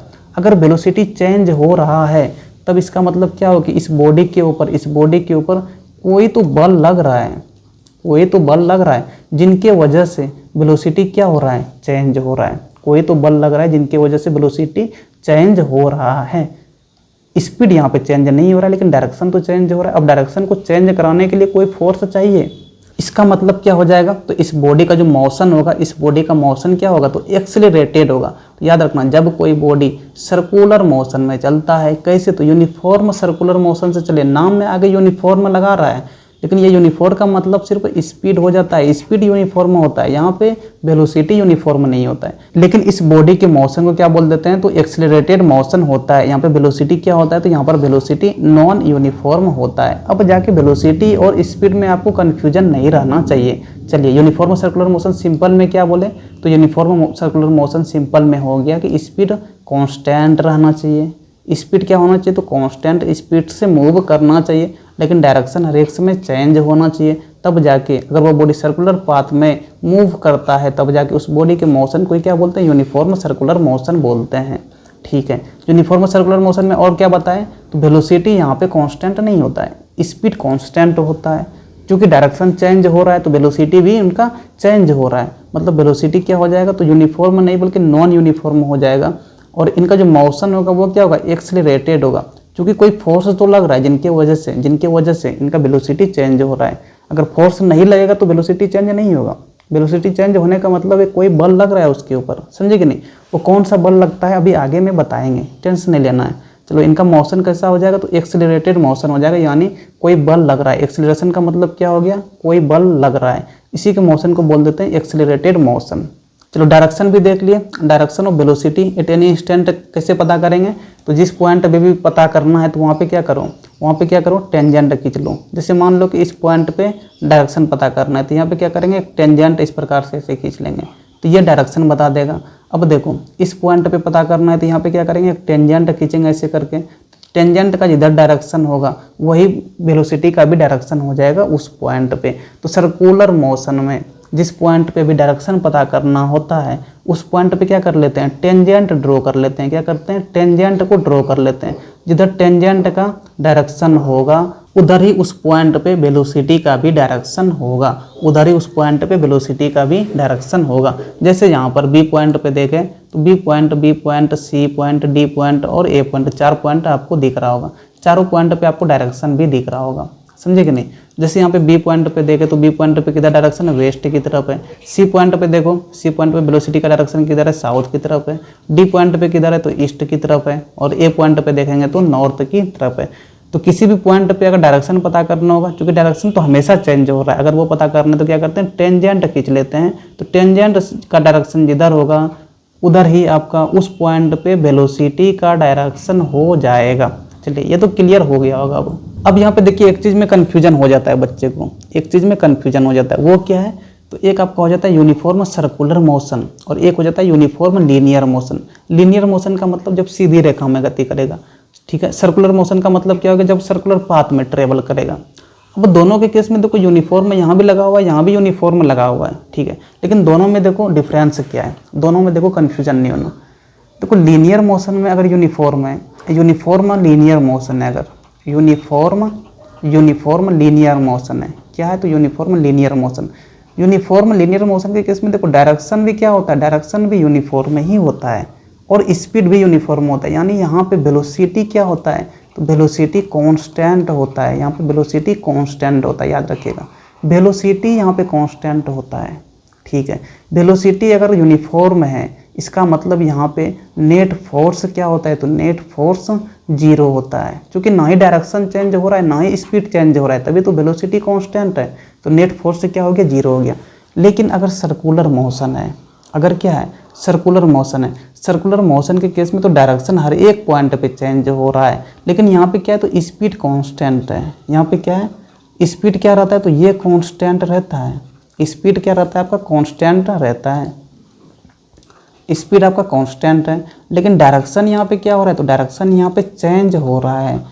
इसका मतलब वेलोसिटी यहाँ पे क्या हो गया, तो वेलोसिटी आपका कांस्टेंट नहीं होगा। यहाँ पे नॉन यूनिफॉर्म हो जाएगा, यानी कांस्टेंट नहीं होगा। अब अगर वेलोसिटी नॉन यूनिफॉर्म है यानी कि वेलोसिटी चेंज हो रहा है, क्या हो रहा है, वेलोसिटी चेंज हो रहा है, तो वेलोसिटी अगर चेंज हो रहा है तब जाके यहाँ पे नेट फोर्स जीरो नहीं होगा। यहाँ पे क्या बोले, नेट फोर्स जीरो के बराबर नहीं होगा, क्योंकि वेलोसिटी को चेंज कौन करता है, तो फोर्स ही करता है। अगर वेलोसिटी चेंज हो रहा है मतलब नेट फोर्स यहाँ पे जीरो नहीं होता है। लेकिन तुम्हारा जो यूनिफॉर्म लीनियर मोशन होता है यहाँ पे नेट फोर्स जीरो होता है, क्योंकि यहाँ पे वेलोसिटी कांस्टेंट होता है। वेलोसिटी कांस्टेंट का मतलब क्या हुआ, यहाँ पे स्पीड भी कांस्टेंट होगा, स्पीड और प्लस डायरेक्शन। यहाँ पे लीनियर मोशन के केस में दोनों कांस्टेंट होता है, स्पीड डायरेक्शन दोनों। लेकिन जब यूनिफॉर्म सर्कुलर मोशन में चलते हैं तो यहाँ पे तुम्हारा स्पीड तो कांस्टेंट होता है लेकिन डायरेक्शन यहाँ पर चेंज होता है, जिनके वजह से वेलोसिटी नॉन यूनिफॉर्म होता है, यानी चेंज होगा। अब चेंज अगर हो रहा है तो यहाँ पर नेट फोर्स जीरो नहीं हो सकता है। नेट फोर्स ही की वजह से ही तो डायरेक्शन चेंज हो रहा है, समझे कि नहीं। वो कौन सा फोर्स है अभी आगे में आपको बताएंगे। यहाँ पे जो फोर्स लगता है तो याद रखिएगा, यहाँ पे इन यूनिफॉर्म लीनियर मोशन क्या होता है, स्पीड एंड वेलोसिटी क्या होता है, कांस्टेंट होता है। एक्सेलरेशन यहाँ पे जीरो होता है। एक्सेलरेशन जीरो का मतलब यह है कि वेलोसिटी तो कांस्टेंट हो गया, समझे कि नहीं। एक्सेलरेशन जीरो हो जाएगा यानी कि नेट फोर्स जीरो हो गया। फोर्स जीरो मतलब एक्सेलरेशन भी जीरो। इसका मतलब यूनिफॉर्म लीनियर मोशन जो होता है वो क्या होता है, अनएक्सेलरेटेड होता है। क्या होता है, अनएक्सेलरेटेड होता है, यानी नेट फोर्स जीरो होता है। लेकिन जब वो यूनिफॉर्म सर्कुलर मोशन का बात करते हैं तो यहाँ पे वेलोसिटी वेरिएबल होता है। वेलोसिटी वेरिएबल का मतलब ये है कि स्पीड तो चेंज नहीं हो रहा है लेकिन डायरेक्शन क्या हो रहा है, डायरेक्शन चेंज हो रहा है, तब जाके इनका मोशन क्या होता है, एक्सेलरेटेड मोशन इनको बोलते हैं। यानी यहाँ पे क्या होता है, तो फोर्स लगता है, एफ यहाँ पे जीरो नहीं हो सकता है, तभी तो इनके मोशन को क्या बोल रहे हैं, एफ कुछ लग रहा है यानी एक्सेलरेशन कुछ होगा। एक्सेलरेशन होने की वजह से जो यूनिफॉर्म सर्कुलर मोशन में डायरेक्शन चेंज हो रहा है, यानी कि इनका मोशन कैसा हो जाता है, तो एक्सेलरेटेड मोशन हो जाता है। लेकिन जो आपका लीनियर मोशन होता है, यूनिफॉर्म लीनियर मोशन होता है, वहाँ पे मोशन कैसा होता है, तो अनएक्सेलरेटेड होता है, यानी कि फोर्स जीरो होता है। लेकिन जो आपका यूनिफॉर्म सर्कुलर मोशन होता है यहाँ पे फोर्स कुछ ना कुछ लगता है, जिनकी वजह से डायरेक्शन चेंज होता है, यानी कि एक्सेलरेटेड मोशन होता है। चलिए आगे देखते हैं centripetal force and centrifugal force. अभी जो हम लोग देख रहे थे वहाँ पे यूनिफॉर्म सर्कुलर मोशन में डायरेक्शन चेंज हो रहा था, वो जो डायरेक्शन चेंज हो रहा था यानी कुछ तो फोर्स लग रहा था जिनकी वजह से डायरेक्शन चेंज हो रहा है, समझे कि नहीं। तो वो जो फोर्स है ना उसी को बोलते हैं सेंट्रीपिटल फोर्स। यही वो फोर्स है जिनकी वजह से वहाँ पे डायरेक्शन चेंज हो रहा था। तो सेंट्रीपिटल फोर्स किसको बोल देंगे, तो टुवार्ड्स सेंटर की तरफ लगने वाला फोर्स, टुवार्ड्स सेंटर की तरफ लगने वाला फोर्स को क्या बोलते हैं, तो सेंट्रीपिटल फोर्स बोलते हैं। यही सेंट्रीपिटल फोर्स ही वो कारण था जिनकी वजह से सर्कुलर मोशन में क्या हो रहा था, डायरेक्शन को चेंज कर रहा था। सर्कुलर मोशन में डायरेक्शन को चेंज कर रहा था, इसका मतलब क्या हो गया कि वेलोसिटी को भी चेंज कर रहा था। वेलोसिटी को चेंज कर रहा था, इसका मतलब क्या हो गया, स्पीड क्या था, तो स्पीड को चेंज नहीं कर रहा था, ये मत बोलिएगा। स्पीड यहाँ पे कांस्टेंट ही था सर्कुलर मोशन में, तो स्पीड भले ही कांस्टेंट था लेकिन डायरेक्शन तो चेंज हो रहा था। तो कौन चेंज कर रहा था, तो सेंट्रीपिटल फोर्स कर रहा था। और सेंट्रीपिटल फोर्स क्या होता है, तो ऐसा फोर्स जो कि सेंटर की तरफ लगे, ऐसा force which acts along the centre of the circle, समझे कि नहीं। सेंट्रीपिटल फोर्स किसको बोल देंगे, ऐसा फोर्स जो कि सेंटर की तरफ लगना चाहिए, तो उसी फोर्स को क्या बोल देते हैं, तो सेंट्रीपिटल फोर्स बोल देते हैं। चलिए सेंट्रीपिटल फोर्स की वजह से कुछ एग्जाम्पल वगैरह देख लेते हैं। जैसे कोई एटम है, ठीक है, एटम में क्या होता है, इलेक्ट्रॉन रिवॉल्व करता है अपने न्यूक्लियस के अराउंड ऑर्बिट में। अब जो वो ऑर्बिट में सर्कुलर पाथ में मूव कर रहा है ना, तो उनके पीछे जो कारण है ना वो कौन है, तो सेंट्रीपिटल फोर्स ही है। क्योंकि सेंट्रीपिटल फोर्स की वजह से ही तो डायरेक्शन चेंज हो रहा है, समझे कि नहीं। सेंट्रीपिटल फोर्स अगर यहाँ पे नहीं लगता इस बॉडी के ऊपर, सेंटर की तरफ अगर मान लो कि फोर्स नहीं लगता ये, तो ये बॉडी क्या होता है ना, ऐसे सीधे की तरफ बढ़ जाता, ये तो आपको इस सर्कुलर पाथ में चल ही नहीं पाता, समझे कि नहीं। तो सर्कुलर पाथ में ट्रेवल करने के लिए सेंट्रीपिटल फोर्स इंपॉर्टेंट है, क्योंकि सेंट्रीपिटल फोर्स जो होता है वो कहाँ लगता है, तो सेंटर की तरफ लगता है। जैसे मान लो कि इस बी पॉइंट पे आया, यहाँ पे ये एफ नहीं लगता, तो ये बी पॉइंट के बाद ये क्या होता है, सीधे की तरफ चलते जाता, तो ये सर्कुलर पाथ में ट्रेवल ही नहीं करता। तो याद रखना कि अगर सर्कुलर पाथ में ट्रेवल करना है तो सेंट्रीपिटल फोर्स इंपॉर्टेंट है, क्योंकि सेंट्रीपिटल फोर्स सेंटर की तरफ लगता है। तो सेंट्रीपिटल फोर्स ही वो कारण है जिनकी वजह से कोई बॉडी सर्कुलर पाथ में चलता है। तो जैसे कि इलेक्ट्रॉन आपका रिवॉल्व कर रहा है सर्कुलर पाथ में, तो सेंट्रीपिटल फोर्स की वजह से। जैसे कि प्लानेट है, प्लानेट रिवॉल्व कर रहा है सन के अराउंड में सर्कुलर पाथ में, तो वहाँ भी कौन है, तो वहाँ भी सेंट्रीपिटल फोर्स रिस्पॉन्सिबल है। लेकिन वहाँ पे जो सेंट्रीपिटल फोर्स होता है ना, तो वो कौन होता है, gravitational force of attraction he behave करता है सेंट्रीपिटल फोर्स की तरह। याद रखना, जो प्लानेट है वो रिवॉल्व कर रहा है आपका सन के राउंड में, ठीक है, वहाँ सेंट्रीपिटल फोर्स कौन बन जाता है, तो gravitational force of attraction. Gravitational force of attraction ही क्या बन जाता है, सेंट्रीपिटल फोर्स बन जाता है, जिनकी वजह से वो प्लानेट क्या होता है, तो सन के अराउंड में रोटेट करता है। जैसे मून है, मून क्या हो रहा है, तो अर्थ के अराउंड में रोटेट कर रहा है, तो वहाँ पे सेंट्रीपिटल फोर्स क्या होगा, तो चूंकि सर्कुलर पाथ में ही रोटेट कर रहा है, तो कोई तो सेंट्रीपिटल फोर्स लग रहा है, जिनकी वजह से मून क्या कर रहा है, रोटेट कर रहा है अर्थ के अराउंड में। तो वहाँ पे जो सेंट्रीपिटल फोर्स हो जाता है वो ग्रेविटेशनल फोर्स ऑफ अट्रैक्शन ही है। कौन है, ग्रेविटेशनल फोर्स ऑफ अट्रैक्शन है on the moon by the earth, जो अर्थ लगा रहा है मून को अपनी तरफ खींचने के लिए, समझे कि नहीं। ग्रेविटेशनल फोर्स जो अर्थ लगा रहा है मून को अपनी तरफ खींचने के लिए, वही ग्रेविटेशनल फोर्स ऑफ अट्रैक्शन क्या बन जाता है, तो सेंट्रीपिटल फोर्स बन जाता है। सेंट्रीपिटल फोर्स बन जाता है, जिनके वजह से जो मून है वो क्या कर रहा है, तो अर्थ के चारों तरफ रोटेट कर रहा है सर्कुलर पाथ में। जैसे मान लीजिए ना, किसी रस्सी से क्या करते हैं, एक स्टोन को बांध देते हैं, एक स्टोन को बांध देते हैं, और ऐसे क्या करो, अपने हाथ से ना घुमाना स्टार्ट करो, घुमाना स्टार्ट करो, ठीक है। तो वो स्टोन जो होगा ना, तो वो क्या होगा, सर्कुलर पाथ में घूमते रहेगा, घूमते रहेगा। तो वहाँ पे क्या हो रहा है, तो देखो रस्सी में क्या होता है, टेंशन फोर्स होता है, रस्सी में क्या होता है, टेंशन फोर्स होता है। तो ये टेंशन फोर्स ही किस तरह बिहेव करने लगता है, तो सेंट्रीपिटल फोर्स की तरह बिहेव करने लगता है, जिनकी वजह से वो जो आपका रस्सी में आपने स्टोन बांधा है वो सर्कुलर पाथ में रोटेट करते रहेगा। मान लीजिए कि रस्सी कहीं भी बीच में ब्रेक कर गया, अब ब्रेक करने की वजह से टेंशन खत्म हो गया, टेंशन खत्म हो गया, इसका मतलब सेंट्रीपिटल फोर्स क्या हो गया, तो जीरो हो गया। जब सेंट्रीपिटल फोर्स जीरो हो जाएगा ना, तो जब टूट जाएगा ना, तो वो देखना रस्सी पे जो स्टोन लगा के रखा था आपने दूसरे एंड की तरफ में, तो वो क्या होगा, सीधे की तरफ चलना स्टार्ट कर देगा, वो फिर रोटेट नहीं करेगा। तो वहाँ पे क्या हो रहा था कि रस्सी में जो टेंशन फोर्स था वही बिहेव कर रहा था सेंट्रीपिटल फोर्स की तरह, इसीलिए वो आपका जो स्टोन है वो आपका सर्कुलर पाथ में रोटेट कर रहा था। चलिए, ये तो आपका कुछ एग्जांपल हो गया। अब सेंट्रीफ्यूगल फोर्स किसको बोल देंगे, तो सेंट्रीफ्यूगल फोर्स सेंट्रीपिटल फोर्स का जस्ट अपोजिट। जैसे यहाँ पे ए पॉइंट पे देखो, जैसे क्या करो, यहाँ पे ए पॉइंट पे देखो, सेंट्रीपिटल फोर्स किसको बताएं, तो सेंट्रीपिटल फोर्स बताए जो सेंटर की तरफ लगेगा। देखो ए पॉइंट पे इधर क्या लग रहा है, सेंटर की तरफ लग रहा है, तो ये आपका सेंट्रीपिटल फोर्स हो गया। अब ए पॉइंट पे जस्ट इनके विपरीत में अगर इधर एफ लग जाए, जस्ट इनके विपरीत में एफ लगेगा, तो इसी एफ को क्या बोलते हैं, सेंट्रीफ्यूगल फोर्स बोलते हैं। क्या बोलते हैं, centrifugal force. A force acting on a body away from the centre of circular path, ठीक है।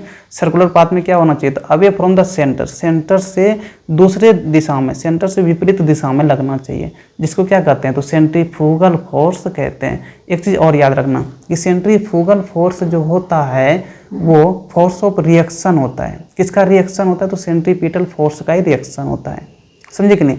सेंट्रीफ्यूगल फोर्स जो होता है वो रियल में फोर्स नहीं है, सेंट्रीफ्यूगल में फोर्स जो होता है वो रियल में फोर्स नहीं है, वो तो आपका रिएक्शन फोर्स है। अगर सेंट्रीपिटल फोर्स जीरो हो जाए, अगर सेंट्रीपिटल फोर्स जीरो हो जाए तो सेंट्रीफ्यूगल फोर्स भी क्या हो जाएगा, जीरो हो जाएगा, क्योंकि ये तो रिएक्शन में लग रहा है। सेंट्रीफ्यूगल फोर्स किस में लग रहा है, रिएक्शन में लग रहा है। किन के रिएक्शन में, तो सेंट्रीपिटल के रिएक्शन में, क्योंकि हम लोगों ने न्यूटन्स का थर्ड लॉ पढ़ा है कि every action is equal and opposite reaction. तो अगर ए पॉइंट पे अगर ए पॉइंट पे सेंटर की तरफ एफ लग रहा है तो ए पॉइंट पे इधर भी तो कुछ फोर्स लगना पड़ेगा न्यूटन्स का थर्ड लॉ के हिसाब से। तो इनके विपरीत में जो लग रहा है इस ए पॉइंट पे, वही है आपका सेंट्रीफ्यूगल फोर्स। तो याद रखना, सेंट्रीपिटल जो होता है वो टुवर्ड्स द सेंटर होता है और सेंट्रीफ्यूगल जो होता है वो अवे फ्रॉम द सेंटर होता है। ठीक है, सेंट्रीपिटल जो होता है वो आपका रियल फोर्स है। सेंट्रीपिटल क्या है? सेंट्रीपिटल रियल फोर्स है, लेकिन सेंट्रीफ्यूगल आपका रियल फोर्स नहीं है। सेंट्रीफ्यूगल क्या है? तो सेंट्रीफ्यूगल फोर्स जो है आपका फोर्स ऑफ रिएक्शन है। किसका रिएक्शन है? तो सेंट्रीपिटल फोर्स का ही रिएक्शन है। समझे कि नहीं? चलो इसी के साथ ही ये आपका पहला चैप्टर फोर्स खत्म हो गया। यहाँ पे आगे एक्सपेरिमेंट दे रखा है, इसमें कुछ नहीं जानना है। वैसे वही चीज़ जितना बताया तो वही चीज़ दे रखा है। समझे कि नहीं? जितना कुछ बताया ना इतना ही आप इस पूरे चैप्टर से रिवीजन कर लो, पॉइंट बाय पॉइंट। जितना कुछ भी बताए उनसे ज़्यादा इस चैप्टर में कहीं कुछ नहीं दे रखा है, उनसे ज़्यादा कुछ पूछने वाला भी नहीं है। हाँ, इसका आप न्यूमेरिकल्स वगैरह जो बच गया तो न्यूमेरिकल्स वगैरह अभी तो संभव नहीं है। इस महीने जो होगा वो आपका फिजिक्स से पूरा 12 चैप्टर है वो कवर करने में लग जाएगा, प्लस केमिस्ट्री भी है उनको भी खत्म करना है, प्लस मैथ्स का मॉडल सेट भी खत्म करना है। तो इस महीने जो है न्यूमेरिकल्स का वीडियो तो नहीं आएगा, लेकिन हाँ अगले महीने न्यूमेरिकल्स का फिजिक्स का वीडियो चैप्टर बाय चैप्टर लेके आएंगे। और इस चैप्टर में हर एक चैप्टर में जितना भी न्यूमेरिकल्स आपका हो सकता है आपके एग्जाम के प्रोस्पेक्टिव से, वो सारे न्यूमेरिकल्स को एक वीडियो में कवर करने का कोशिश करेंगे, वो भी चैप्टर बाय चैप्टर लेके आएंगे।